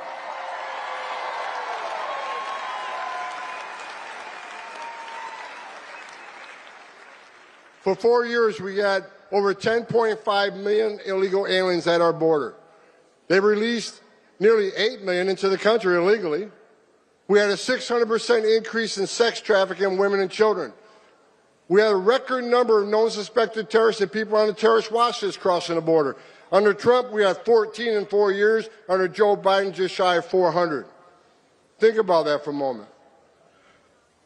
What Joe Biden did to our border was create the most significant public safety and national security vulnerability in this nation's history. But guess what? We got one badass president now who's going to come in and is going to take care of this border. Look at the numbers last few days. I'm telling you, every morning I get up, I can't wait to go to work. Because I know that I have a president who's going to open up every avenue of law enforcement to this great nation. In under 4 weeks, we have illegal crossings on the border down 95%.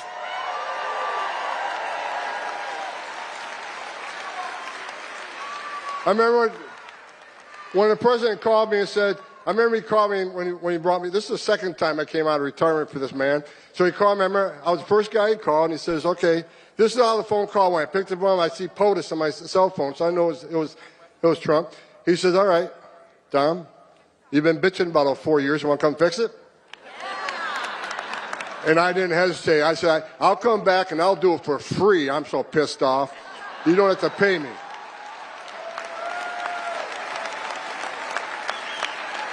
You need people like Tom Homan on your team that's bulldogs. Now, you still got to make sure you feed your dogs. You got to feed your bulldogs. Even though they said that they'll do it for free because they're enthusiastic, that just means that they're the right person for the job. That just means that they're the right person for the job, but you still got to feed your wolves. Otherwise, the wolves will eventually turn against you. So we got to give them the right job. We got to make sure they take care of. You got to make sure this family protected, and you got to give them the tools to get the job done. And so basically, what Trump has done was take the bulldog off the leash, which is what Biden tried to do with Kamala Harris, but they didn't realize that she wasn't really a bulldog. She was really just a chameleon that didn't make no noise at all. Y'all do realize that this is the job that Kamala Harris got in 2021. And look, in less than a month, illegal crossings down 95%. ICE has arrested over 21,000 people in the nation.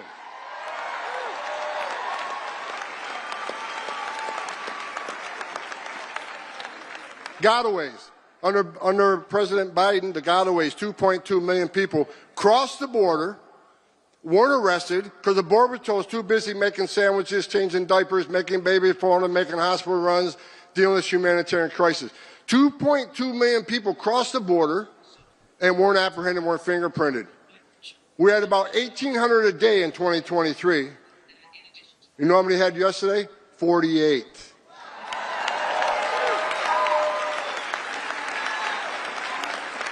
You're talking about 2,000 miles of border and only 48 people escaped, but that's 48 too many. I'm not going to be happy if that number is 0.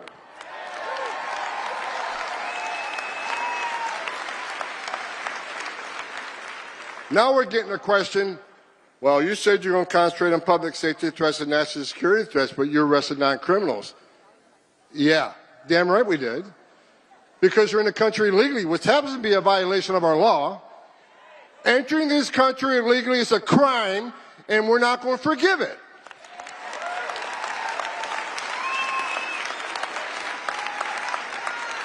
And to sanctuary cities, game on, because Pam Bondi's back into place. And Kash Patel is back running the FBI.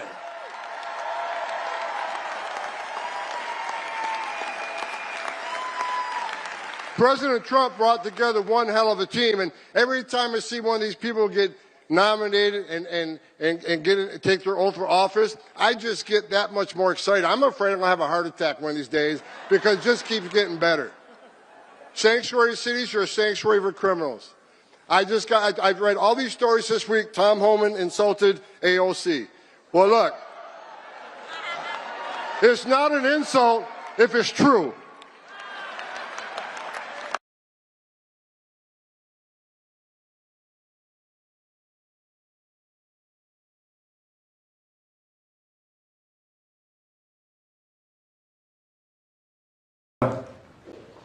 Two announcements to make. One. Sorry, I was muted. You see how the difference is?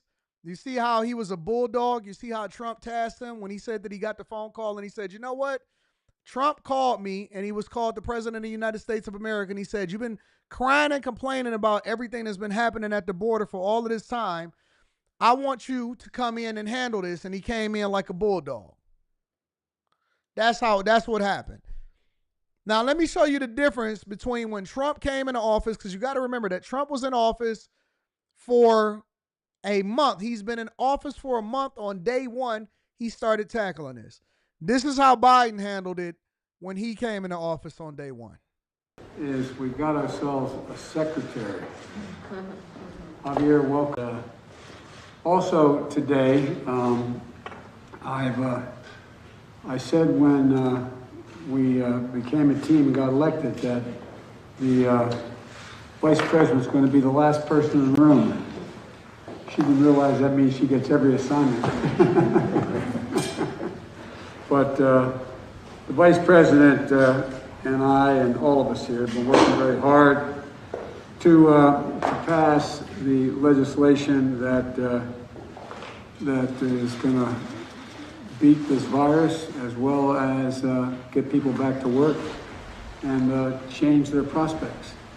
And so she's traveling all over the country working that. In addition to that, there's about 5 other major things she's handling, but I've asked her, the VP today, because she's the most qualified person to do it, to lead our efforts with Mexico and the Northern Triangle and the countries that help. We're going to need help in stemming the movement of so many folks stemming the migration to our southern border. She was the most qualified person for the job. That's what he said. Biden said that Kamala Harris was the most qualified person to stem the flow of people crossing our borders.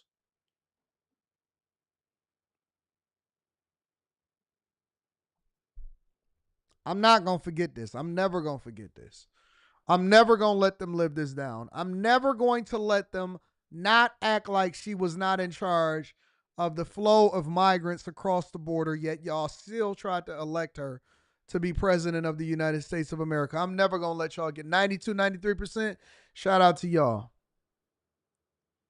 I'm never, see, because I want y'all to remember, the reason why we found ourselves, aside from the fact that I think that they stole the election the first time, the reason that we found ourselves under duress in the first place is because we wasn't accountable for the fact that we didn't remember where we came from. We didn't know how good we had it, but then God had to remind us. And so sometimes I got to remind y'all, because I know that y'all feeling some type of way, but now that we getting people that's not supposed to be here out of here, I know that y'all don't want to extend credit. You don't want to extend credit. You don't want to give him the credit that he deserves in Trump. Y'all don't want to give him credit, but just remember this. Remember this right here. And, back when I was vice president, I got a similar assignment. But one of the things we did was we're going to need help in stemming the movement of so many folks stemming the migration to our southern border.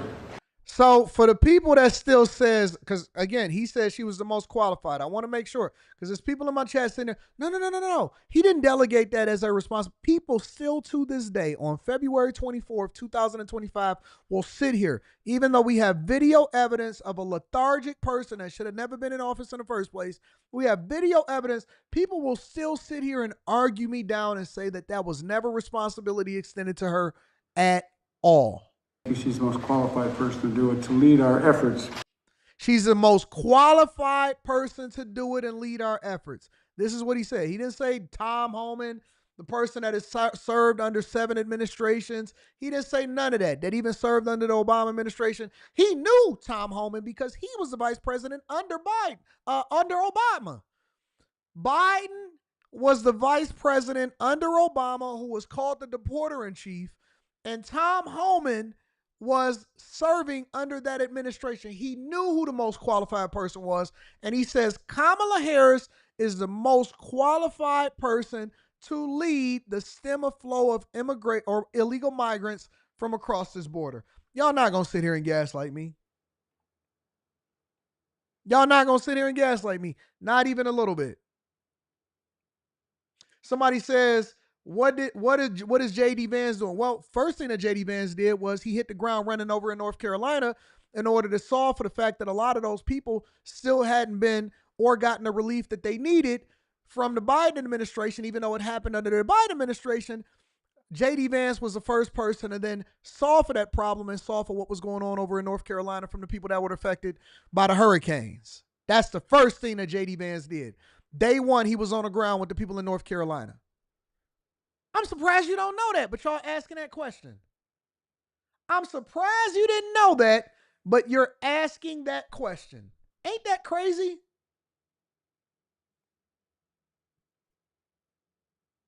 Ain't that crazy? The first thing that JD Vance did was hit the streets of North Carolina to ensure that those people had the resources that they needed in order to rebuild and get things back up and running. The first thing that they did when he got into office. JD Vance is more visible than any vice president in the beginning of their term. He just established the norms of what we were going to do with AI. And he was speaking to European leaders, and he also had conversations with Europe about getting on board. Can't please y'all. Can't please these raging liberals and helping them to understand how we supposed to be doing things here in the United States of America. But it's okay. It's okay. We're going to get there. Make sure you hit a like for the algorithm, subscribe to the channel, and turn on your notifications. Let me read some of these super chats. I am her says Anton discernment is critical. Just because someone looks like us does not mean they are with us. She embodies the very essence of a house slave. Doop. Mr. Hunter 5150 says it's my mom Ruby and wife Denise's birthday today. Happy birthday to Ruby and Denise. We appreciate you. Thank you for continuing to rock out with Mr. Hunter 5150 in the building. Shell Shock says, what's the word, family? So pretty much the Roosevelt Hotel came up on plenty of money to house illegals, yet we have homelessness issues. This is crazy. Chef 673 says the owner of this hotel is the Pakistani International Airlines. What? You sure about that? So Biden turned the Roosevelt into the Carter, basically. Standing on business, Tom Homan and Anton Daniels says Mr. 5150. Mr. Hunter 5150. The Jason A team says there is so much corruption. They don't even talk about the orgy and what? The who? From months ago. The people are demonic, and anyone with common sense can see it. It's infuriating. Our country down bad.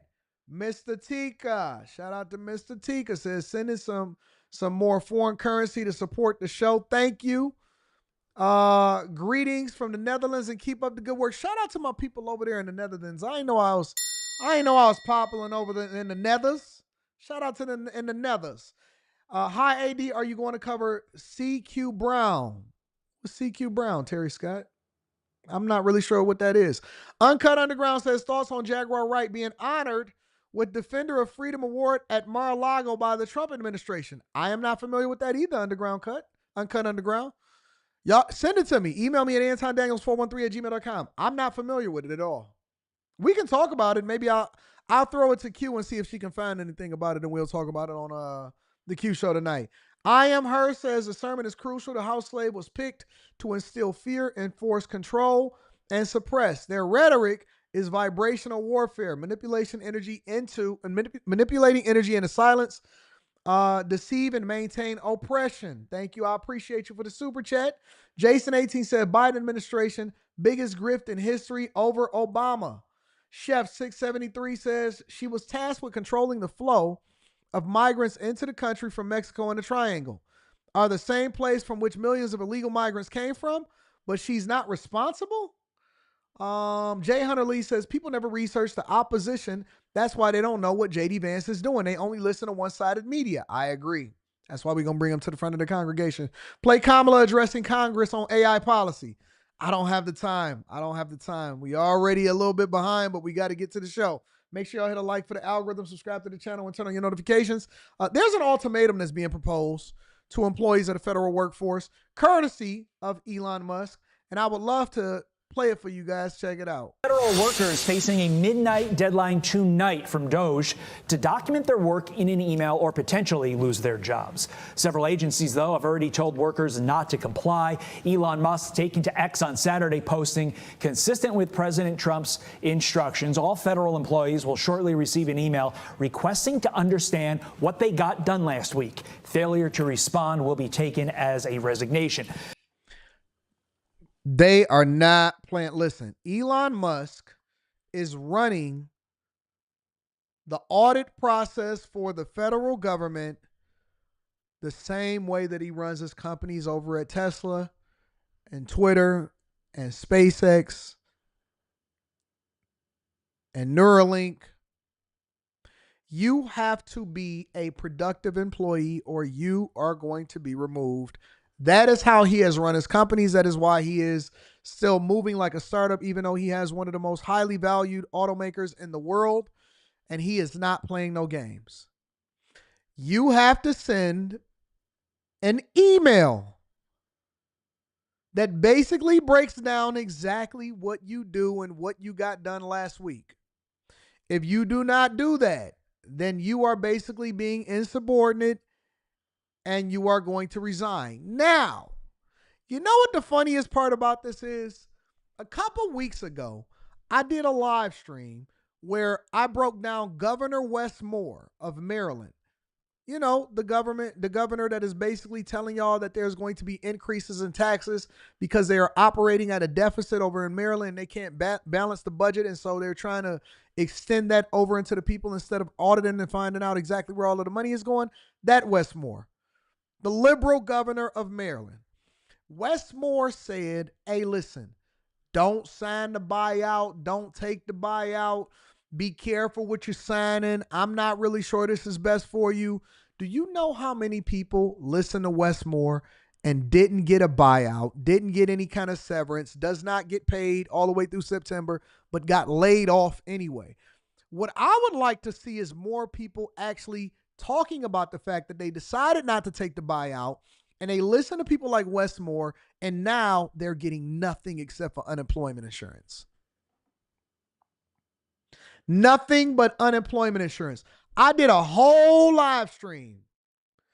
And I brought up several different comments from the chat where people were sitting. Do y'all remember this a couple weeks ago or a few weeks ago? And they said, Anton, and there was several people inside of in the chat, and they said, we ain't taking that buyout. We ain't thinking about that buyout. I ain't taking that. I ain't about to just get paid all the way through for the next 8 months, 9 months. Remember that, y'all? And I said, I don't know. I have no,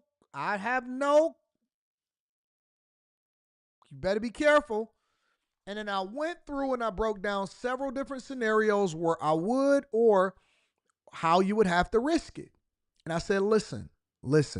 I know y'all just insubordinate. Y'all don't think that this is real, but these dudes is not messing around. Trump, if you look at what he's doing with the illegals, if you look at what he's doing as far as making sure that men can't use women's bathrooms, if you look at what he's doing when it comes to censorship, if you look at what he's doing when it comes to these lawsuits that he's got against these different places that's talking negative about him and gave false information, if you look at what he did with 60 Minutes, if you look at what he did back in his last term, he's going to be even more vigorous this time, and it's going to be a difficult situation for you to navigate through.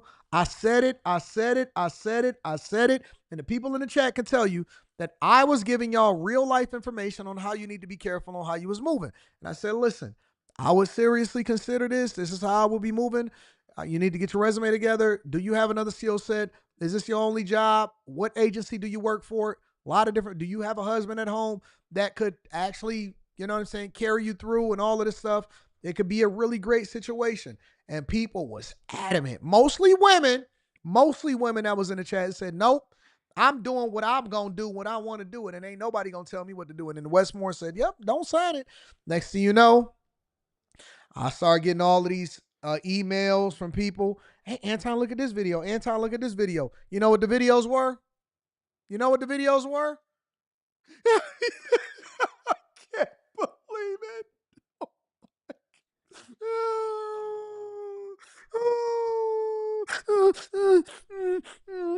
You know, that's the cry that you do once you got a whooping when you was a little kid and you can't stop sniffling and they say, make another noise and you're going to get another lick and you trying to hold it.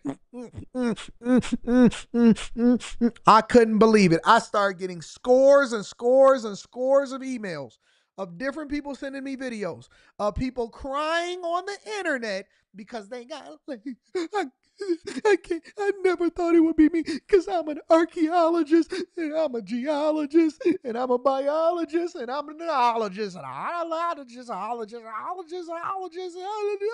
I'm a black woman, I'm a white woman, and I said, I told you. Don't come here talking to me, talking about Anton. But no, I told you. They're not playing no games. They wanted the federal government like they running a regular company. They're not playing no games with y'all. But you mess around and find out. It's people that's saying that they're advising them. There are legislators and people that are in high-ranking positions that are not at liberty or risk of losing a job that's telling y'all to do not respond. They're telling you, do not respond to this. Okay. Do it your way. South Carolina Congressman Ralph Norman joins me now. And Congressman, look, putting aside the legality of that last part from Musk's post on X, the fact that people are going to be terminated, the lawyer in me says that can't happen just based upon a tweet. But focusing on the bigger picture, shouldn't federal workers that have their job because of our taxpayer dollars be able to find 5 simple things that they did at work in the last week? Man, I would have AI come up with the most articulate outline of bullet points with subheadings and sub bullet points to let you, man, listen, y'all got too much pride. At the end of the day, you know what drove me as a young man that had a new daughter and a wife that had to depend on me? You know what drove me? The fact that I had to put food on the table. And I've talked about this for a long time. I've talked about this a lot, that I had difficult times like you in corporate America before I adjusted my attitude, adjusted the way that I do things, communicated more effectively, and learned how to be diplomatic. And every day I would come home and I would just have this defeated look on me like, oh my God, it's so hard. And I was making a lot of money. And it was when I first really started to deep dive into corporate and publicly traded companies and got out of it. And I was just making a lot of money. And I was talking to my dad one day and he was like, yo, Anton, why don't you just quit? And you know what my answer was? I got a family to feed, so I'm going to have to figure it out. And I can't keep coming home with this negative attitude. I can't keep coming home making excuses. Listen, I'm not quitting my job. That's a luxury. That's not something that we doing right now. We got a legacy to build. We got money to get. We got things to do. We gotta build up. I gotta send my daughter to the best schools. When she graduates and she gets 16, she need cars and stuff. We got multiple homes that we gotta buy over there. That's not a part of the plan. So you know what I did? I did what I had to do. I did whatever it took until I could do better. I did whatever it took until I could do better. And you telling me that y'all out here neglecting to write an email? You got AI today. You ain't even got to do it in your own broken English like y'all be typing in these super chats. I did whatever it took to make sure, because listen, what I was dealing with at work never hit what was happening at home. No matter what I dealt with, whether it was business, work, it never affected. My daughter didn't know about it. All she knew was the bills was paid, the lights was coming on. We were able to get to and from where she needed to go. Her taekwondo was paid for. Her trips was funded. Everything was taken care of. That's all she knew. She's completely oblivious to the BS that I was dealing with in corporate America some of those days. Wife completely oblivious to what I was dealing with in corporate America those days. But you know what they never had to worry about? Repo man, lights getting cut off, eviction notices, none of that stuff. Y'all got too much pride. This is not the time to have pride. I'm going to just say that right now. Right now, this is the wrong time for you to be prideful and to stand up for what you believe in. I'll stand up when I'm walking out the door to go to the next position because I learned my lesson. I got these successes. I know how to move differently, and I put my time in, and now we're going to run up this bag.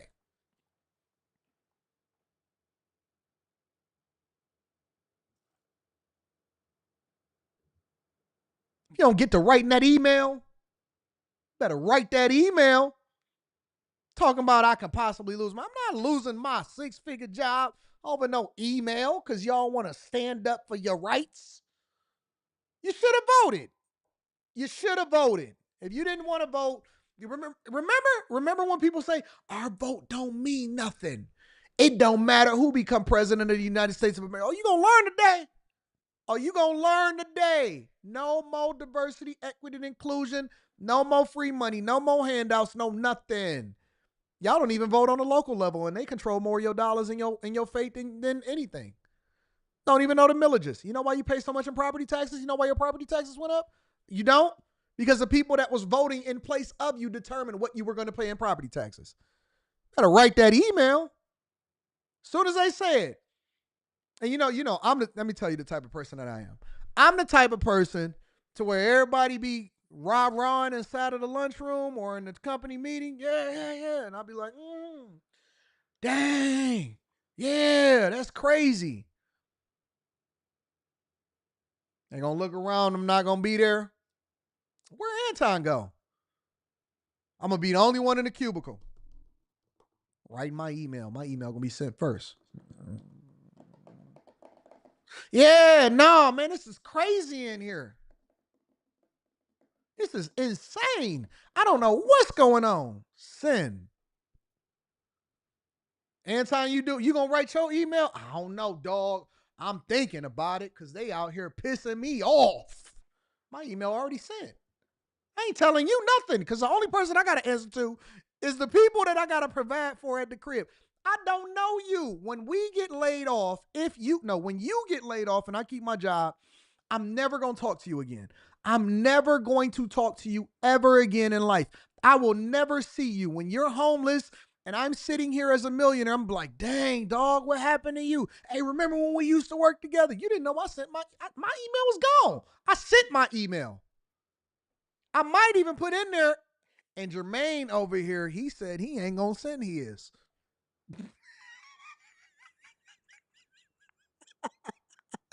Man, this dude Jermaine, and Jermaine, this dude, he said he ain't even gonna send his. Send. I already sent my email. I'm not thinking about you. I got a daughter. To feed. Her mama need a new car. My wife's mama need a new car. Her rent gotta get paid. Man, I ain't thinking about what you're talking about. I'm about to get out here and get it. And I'm already looking for a new job. And I got a side hustle. and I got a second job, and I'm in school at the same time, and filling out my email. Think about what you talking about. Man, let's just keep it real. Keep it real with who? You not the one giving me this good loving at night? Do you know what she did for me last night? You know what kind of craziness she made sure that I woke up feeling good in the morning? Boy, my email is gone. I ain't answering to you. You ain't never did nothing for me, but always get me in trouble. Keep on getting caught up with you, and that's why I can't get a promotion. Get out my face. Y'all better start realizing where your priorities lie, because you're going to be on here on the internet talking about, give me a GoFundMe. I ain't got nothing for you. Nothing for you. Back here in this country over the weekend, an extraordinary message from billionaire Elon Musk, a message to every single federal worker, an ultimatum via social media. Reply to an email with 5 things you did last week, or else you're out of a job. He set the deadline for midnight tonight. Nancy Cordes is at the White House. We know exactly what she did last week. I can name 5 things off the top of my head. Nancy, good morning. Thank you so much, Shonia. This mass email is now causing mass confusion. Federal workers. They don't get it, at this the thing where defense she was throwing it back like a real one. I said, Jesus. Let me get this email done. State departments, DHS, Intel are among those at numerous agencies now being told not to answer it. This whole episode raising new questions about the scope and the limits of Musk's power as a special assistant to the president. Not to answer what? Elon is doing a great job. After Elon Musk warned it was coming, an email went. Not to answer what? Let me tell you something, bro. I thought about this, and this is the honest to God truth. I thought about this in the shower on my way in today, and I didn't even know that I was going to be having this conversation with y'all today. You know what I said? You know what I thought to myself? God said, Anton, and this is as I was praying on the way in, because I pray all the time and I talk to God. He said, God, he said, Anton, rank your priorities outside of me. Because, by default, God is always going to be at the head of your life. So that goes without saying. He said, give me your priorities. Give me your 3 things that's most important to you. You know what number 1 was? The bag. Because ain't nobody going to be happy if we broke. The bag is A. Peace is number 2. And love is number 3. The bag, peace, love. That was my priority. The bag, peace, love. Care nothing about that. Care nothing about it.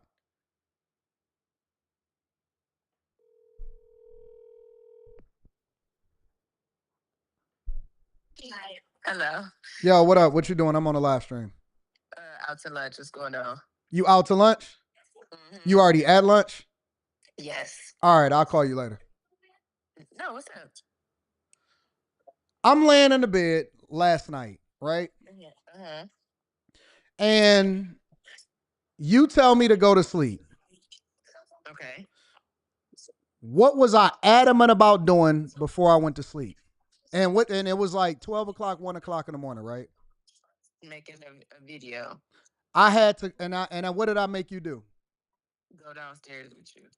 I made you go downstairs with me while I took care of a video because I had to get that last one out, right? Yes. Thank you. Bye.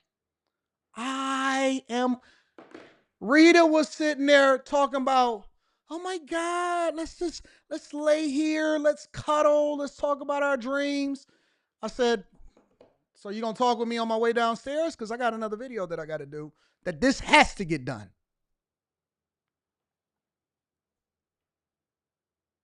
Oh my God, let's just lay here and just talk about our dreams. I was like, She was like, you about to go work, ain't you? I was like, you can come down there with me if you want to. I'm about to go down to the office. You want to come down? You can make you a sandwich. Sit there and watch me work.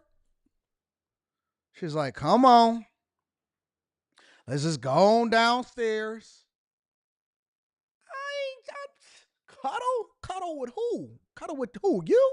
I can cuddle with you afterwards. We can cuddle all night long. We can cuddle as long as you want to cuddle. But the one thing that I'm not going to do, ever, ever, ever, and you can hear it straight from her. I don't care if it's my daughter, my wife, my mother, anybody. Nobody is going to stop me from getting in the bag. Everybody got to move around the bag. We got business to take care of. I didn't even get home till 12 o'clock at night because I had to close up the studio from people that was recording in the studio, and we were shooting content all day Sunday. I don't care nothing about that nonsense. Have your boy. Now you can come down here with me and we can have a conversation on the way downstairs, but my computer is already powered up because I anticipated coming back down here. I just came up here to say hi, make sure you was comfortable. I was going back downstairs to get some work done.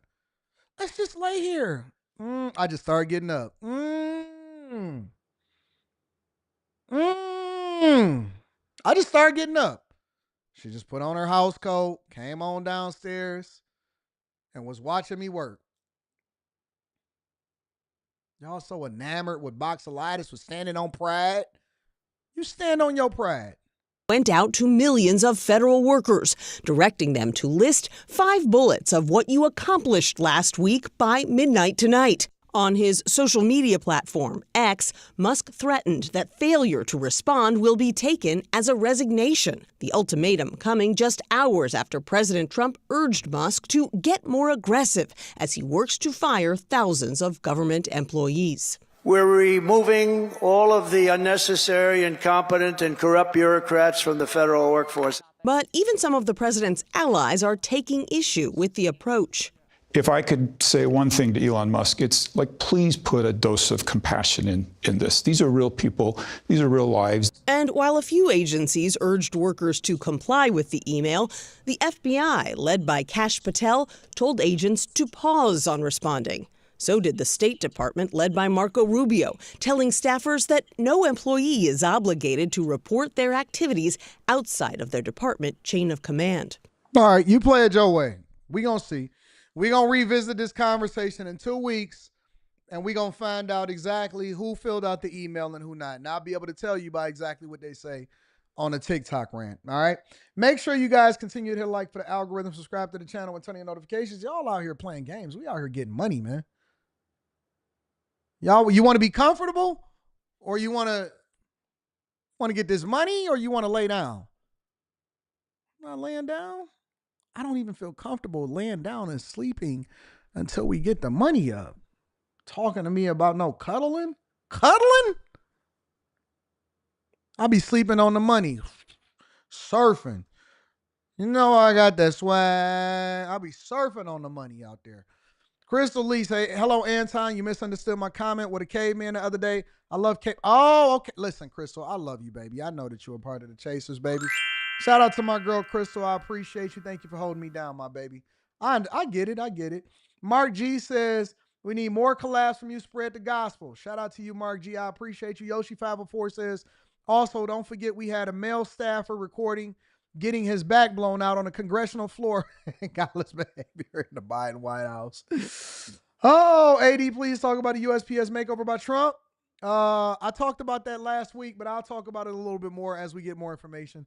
Nichelle says Governor Westmore better focus on working with the Trump administration. Gas and electric bills here are 2 and 3 times. I heard about that. Somebody told me that they got a gas or electric bill that was 4 times higher over there in Maryland.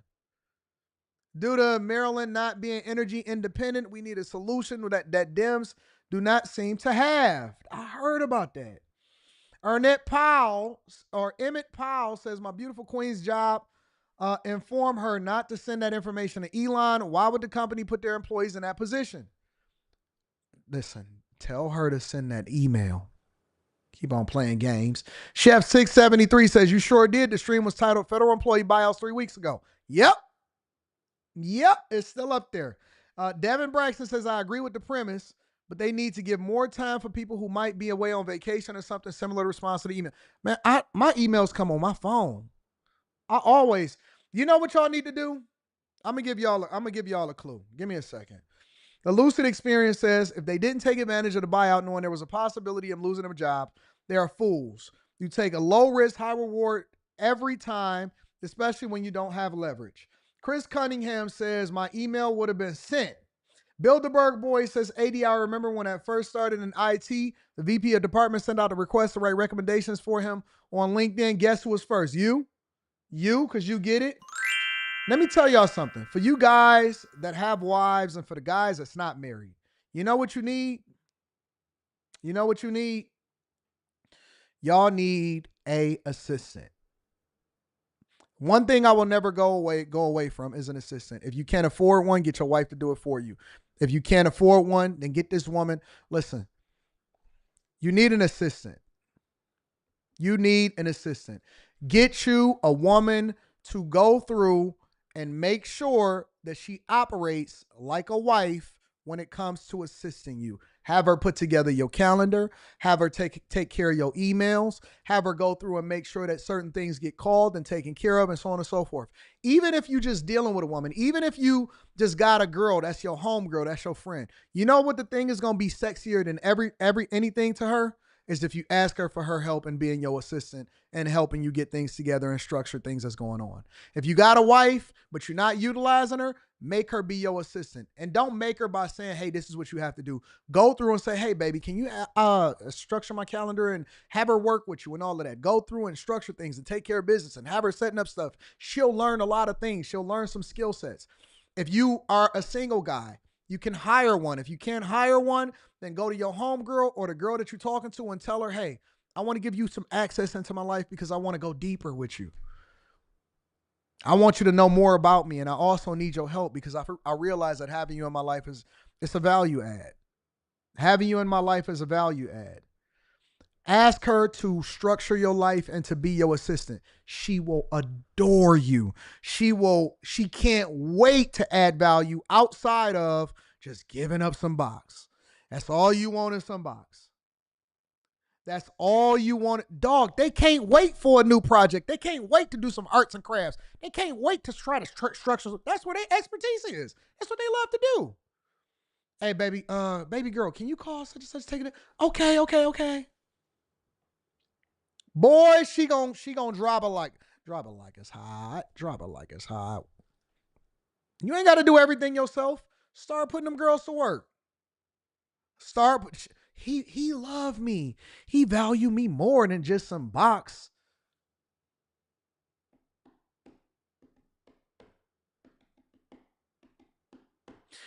The next girl that try to be it, that girl that be calling you all day, the one that keeps calling you their best friend, ask her to help you. Ask her to do your schedule.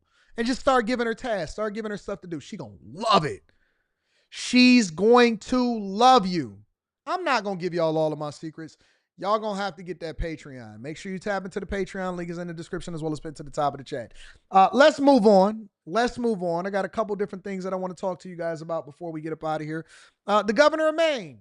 So the governor of Maine decided that they wanted to go toe-to-toe with Trump at a governor's meeting, at a working session for governor's meeting over transgender issues. Check it out. We need people in the country, but they have to come in legally. 2 weeks ago, I signed an executive order banning men from playing in women's sports.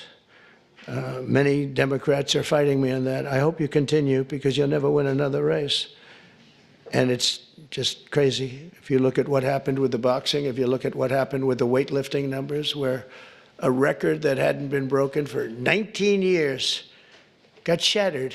But, they put up an eighth of an ounce here, an eighth of an ounce there, and it's 218 pounds or whatever, a lot. And hadn't been broken in 19 years. And then guy walks up who transitioned. He transitioned. And he knocked out that record by about 100 pounds. That will be a record not going to be broken again in a long. So we put a ban on it, and to protect women. I mean, the women, if you watch the Olympics, you had two transitioned people that were fighting in the women's boxing. They have women's boxing category. And if you saw that, it was brutal. What happened to the Italian woman was a really good boxer. After one punch, she said, no more. I've never been hit. It was a left. It was not even a... Shout out to Jason just a Pepler. left jab.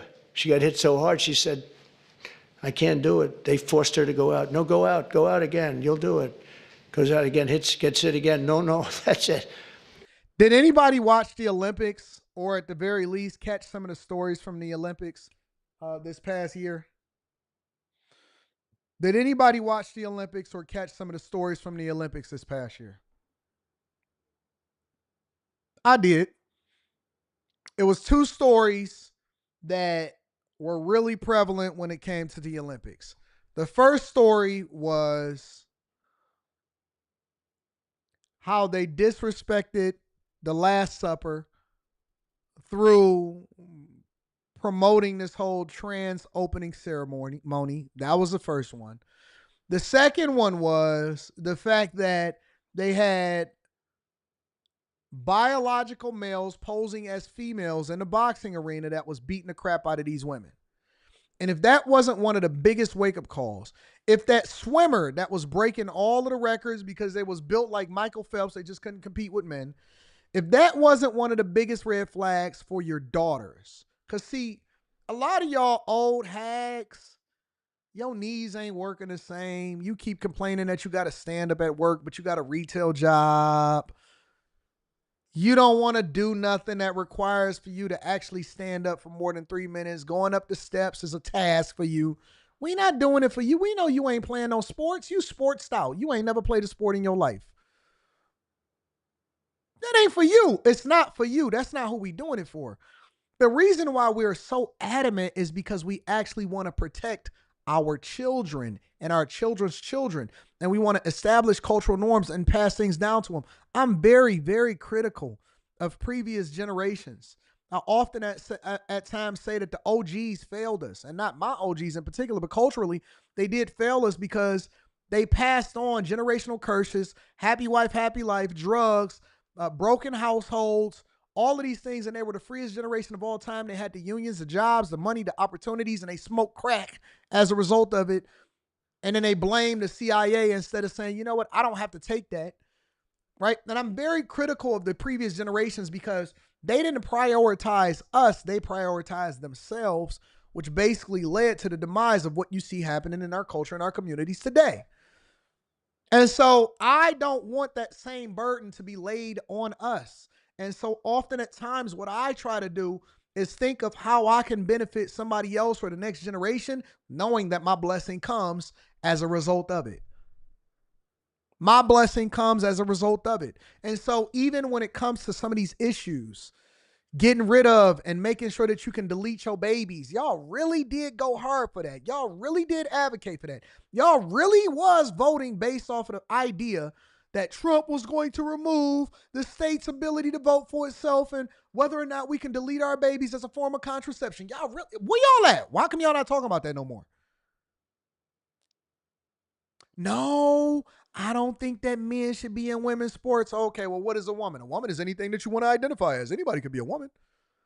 How can you be both? How can you not want women and men in women's sports, but you want full rights of a man that identifies as a woman and that's your best friend? I don't agree with it. Well, who was that guy that's standing next to you in that picture on Instagram? Oh, that's my bestie. You know that's a man, right? Yeah, but that's my bestie.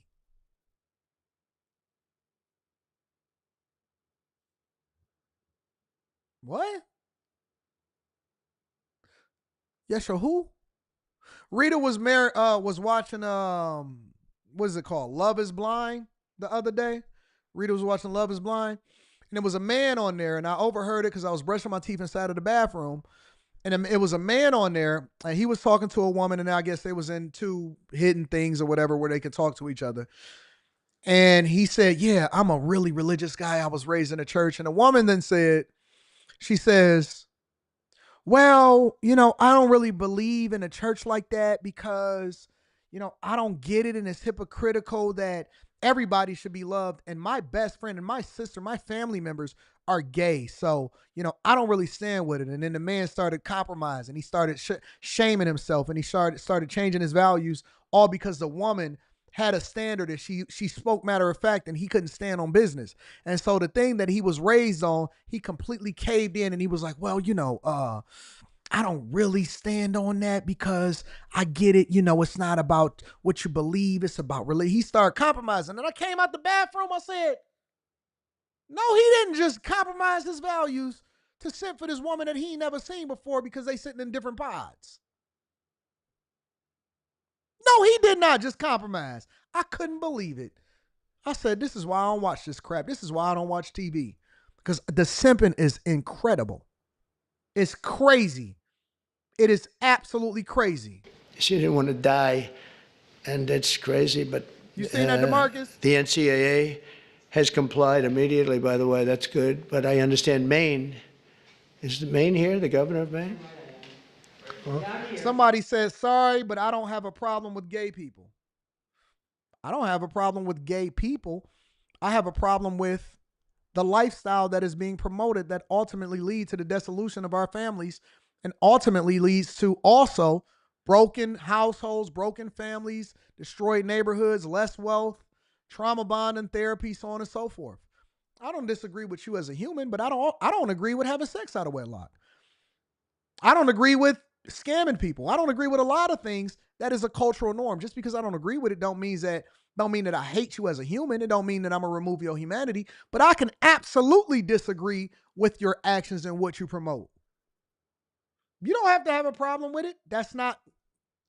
I didn't ask you what your opinion is. That's why this is called The Millionaire Morning Show with Anton Daniels. The point of the story is that you got to stand on something that's greater than yourself, and you don't cave just because other people think that it's going to make you uncomfortable. Just because you want to get some box. Just because you want to be culturally right. Just because you want other people around you to agree with you. If you're raised on you set a standard, whatever that standard is, you stand on it unless you get different information that then leads you to make a different decision. That's the point of the story. It's not about gay people per se. It's about whether or not he stood on business or he just switched up because the woman's voice sounded nice. That's what the point of the story was. Think.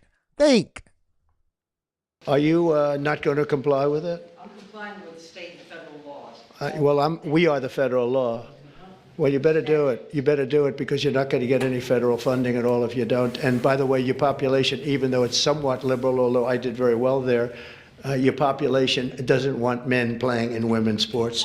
So you better comply because otherwise you're not getting any federal funding. See you in court. Every state, good, I'll see you in court. I look forward to that. That should be a real easy one.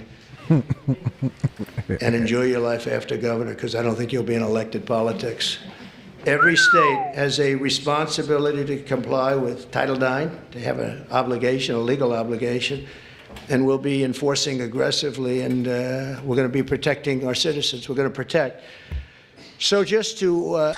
And you want to risk, the Maine governor wants to risk the possibility of losing funding for her state because she's standing on business when it comes to men being able to participate in women's sports.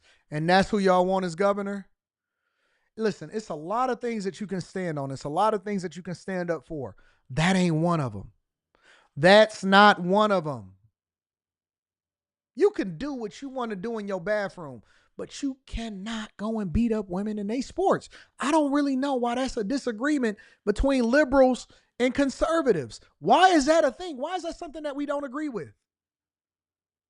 You can be on whatever side of the aisle that you want, and you can bust it down for a real one in your bedroom. But why you got to let them come into sports and beat up on the girls?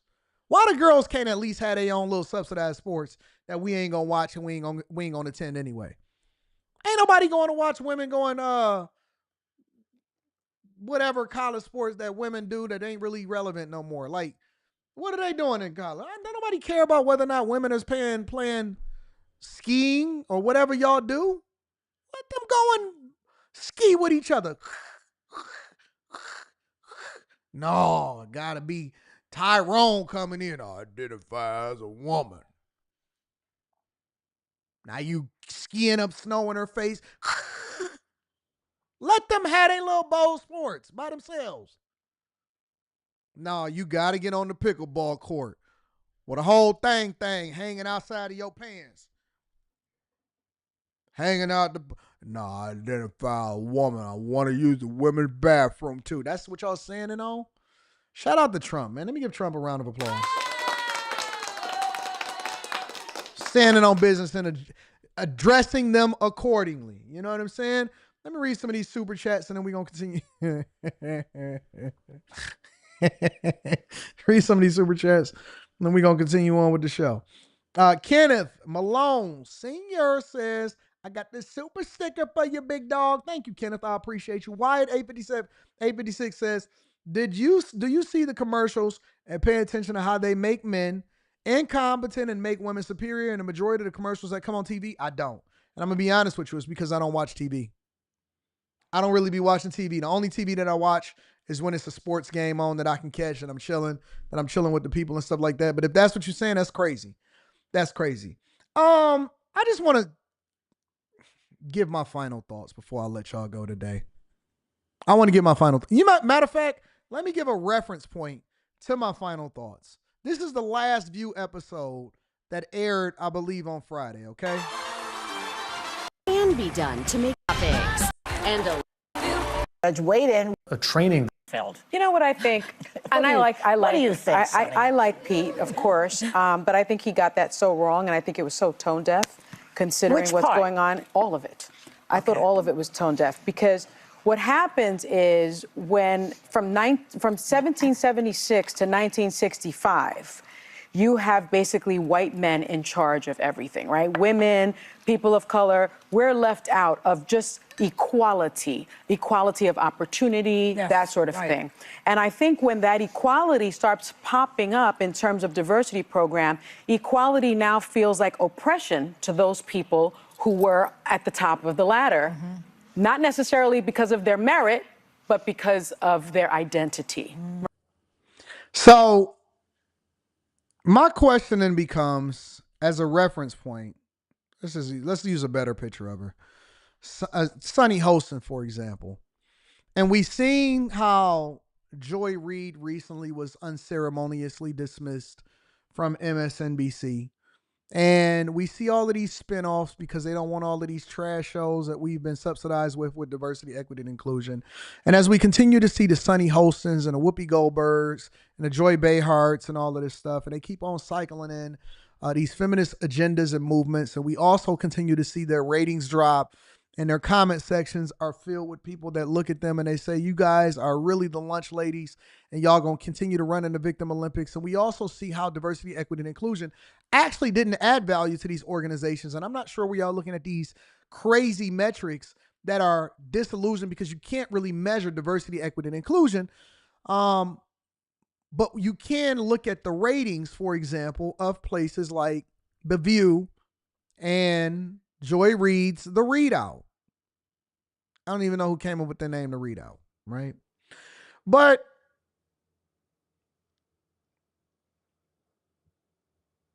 I believe the Rachel Maddows, The View are going to unceremoniously go in time, sooner rather than later, the way of Joy Reid. Because you cannot fake visibility. You cannot fake monetization of the views and your viewership. And not only are they bad at what they do, but their audience is aging out. And more importantly, not even relative to The View. Let's take The View out of it, okay?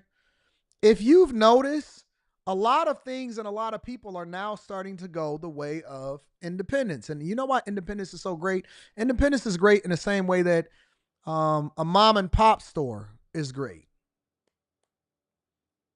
Big box stores basically cannibalized y'all neighborhoods, which then led to some of the food deserts. It led to a break in the community. It led to separation of people. It led to corporatizing jobs. It also led to a dumber population, so on and so forth. And so what you see happen in society over the last 10 to 15 to 20 years is the opposite of what we see happening when it came to media, legacy media, social media, and so on and so forth. And so now the thing that is getting these people canceled is not their opinions, it's the fact that they're not good. Legacy media was trash in the same way that record labels was trash, because they force-fed us stuff that we didn't know that we even wanted, and we know that we don't need now that we're able to look back in hindsight, but we only had so many options to choose from. Now you have a bevy of different options. You got a bevy of different streaming platforms. You got a bevy of different content creators. You got a bevy of different news platforms. You can choose whether or not you want to go with a legacy media, bigger news station, or if you want to come and listen to an individual content creator like me. And I think that you're going to start seeing some people thrive and some people completely disappear into oblivion. One of the examples that I like to use, unfortunately, because I am objective, but I have to be absolutely real, is Don Lemon. Don Lemon, I absolutely, positively do not like what he stands for. I don't like his lifestyle, and I really don't like his liberal views. But I have to give Don Lemon some credit right now. And the reason that I'm going to do that is because I'm not necessarily caring about whether or not I'm right, or I'm not necessarily caring about whether or not he's right. I care about the point. The point is that if you are an individual content creator and a person that is willing to work as hard as possible, and you may have some talent that then resonate with the people, you will continue to have a following. And Don Lemon is building up his platform successfully, which I think is completely different from something like a Joy Reid. Joy Reid don't have the ability, to work ethic, or the talent to be able to do some of the things that Don Lemon does, even though I don't like Lemon Drop. A lemon drop is a woman's drink. I don't like what he represents, and I absolutely disagree with his platform, but I do not disagree with his work ethic. And maybe because the way that we know that somebody has talent is their ability to be able to nurture it and then put it out to the people and make it resonate. Maybe he is talented. But the difference is that the media landscape is changing. And no longer are you going to be able to prop up these people like The View and the Joy Reids. We've seen it happen with Joy Taylor. Remember when Joy Taylor, the one that was just under scrutiny just a month ago, that I said, yeah, it didn't even matter because she is just going to be fine as long as she be quiet, and it's going to go away and it's going to be a new story and she's going to be continuing to do whatever it is she want to do. Remember when Joy Taylor was under duress for allegedly about trying to Me Too an executive, or taking into consideration Me Tooing somebody and sleeping her way to the top, and all of that story came out in that lawsuit, and now nobody is talking about it. Everybody forgot about it, and Joy is continuing to live her life. All you got to do is be quiet for long enough and it'll go away. But that's not the point. She created a platform, her and Joy Taylor and the other Joy Rooks, whatever her name is. They had created this platform called Too Personal. It was a trash show. Meanwhile, she was sitting there on platforms like The Pivot talking about how great she is and how they're breaking barriers for women, when in reality it was nothing other than diversity, equity, and inclusion in the form of her being a woman and also her sleeping her way to the top. Not because of her talent, not because of how great she was, not because she's awesome. It's because she was basically included in the inclusive aspect of diversity, equity, and inclusion. That's going away. It's going away. And it's evidenced by the fact that her show and her channel went nowhere, and she was not entertaining whatsoever. My point in all of this is that the media landscape is changing, and you're going to see more people, more than ever before, fall off. You're going to see people that had a platform, people that was basically subsidized by these different platforms, people that were a part of diversity, equity, and inclusion, people that really wasn't talented at all, and they can't really hold a candle. And so the only thing that's keeping them up is their Instagram profile, because they've been able to build a decent following. But the ones that eat, the ones that are successful, the ones that get the big jobs, the ones that are really great at what they do, they are the ones that are going to survive this whole thing, because they are absolutely phenomenal at what they do. You're going to see a separation. Now everything is going independent. I think that The View is going away the same way that Joy Reid. I think that a lot of these people are going to be suffering, and they're going to have to get regular jobs. The only way you'll be able to get a huge bag from a large network is basically them subsidizing what they put on TV, and you're going to have to already prove. It's going to be just like the record labels. It's going to be just like the record labels. You're going to already have to have a following. You're going to already have to have proved yourself. You're going to have to be a Pat McAfee that then contract yourself out to ESPN, and then you have to read your contract to make sure that you can preserve and hold on to your IP and still own your IP. You're going to have to make sure that you put out that work. You're going to have to grind. It's going to be a kill, eat, kill, eat, dog, kill what you eat world. Dog, eat, dog, kill what you eat world. I think a lot of shows is going away. You know who else? And it just popped in my head, honestly. It literally just popped in my head. And this is no shade to her, because I thought that she would be able to get from under the Breakfast Club and create a name for herself. Angela Yee. Angela Yee outside of the Breakfast Club. I don't even know how that show, what is it called? All the Way Up or Way Up with Angela Yee. And again, this is not against her personally, but I'm just looking at it from the optics. I don't know if she really built to be out on her own, and if she, once she really, and she's still subsidized by iHeartMedia. I don't think that Angela Yee can survive on her own. I don't think that she's a player number one type of person. I think that she's a player number two. I don't think that Angela Yee got it. But maybe she got some good connects. Maybe she doing some numbers somewhere else that I'm not familiar with. But that All the Way Up platform, that's not it. That's not it. I think that you are going to start to see a lot of people. Somebody said Anton wants his. Oh, that's Johnny. Johnny was over there complaining last Friday. Oh, get DK off of me, please. Hey, somebody tell DK to do it. But I'll address it because I think it's a good conversation to have. Anton wants his own show on Fox News. Let me tell you something. Anton wouldn't do anything unless Anton could still do, own, and continue to push whatever it is that he already pushing. The one thing that I absolutely positively promise to you guys is that as long as I want to, the Millionaire Morning Show, the Anton Daniels channel on After Hours, and then now my upcoming blog, as soon as I get my new cameras and stuff like that I'm changing Room 9 into, those will always be running. And I will never, ever, ever give up what I do independently or allow for anybody to take my stuff or own my IP, because I don't need anything from anybody at all. The only way that I would ever do a show with somebody else or on a major network is if I partnered with them. It would have to be a partnership, and I'm owning all of my own content. I'm owning everything. Otherwise, I don't care. I don't need you. I'm just going to continue to build it brick by brick, person by person, bag chaser by bag chaser, and we're just going to run it up that way. I don't care. There's no amount of money that you can give me to give me my IP. There's no amount of money they can give you that you would allow for me to be able to let you take my content.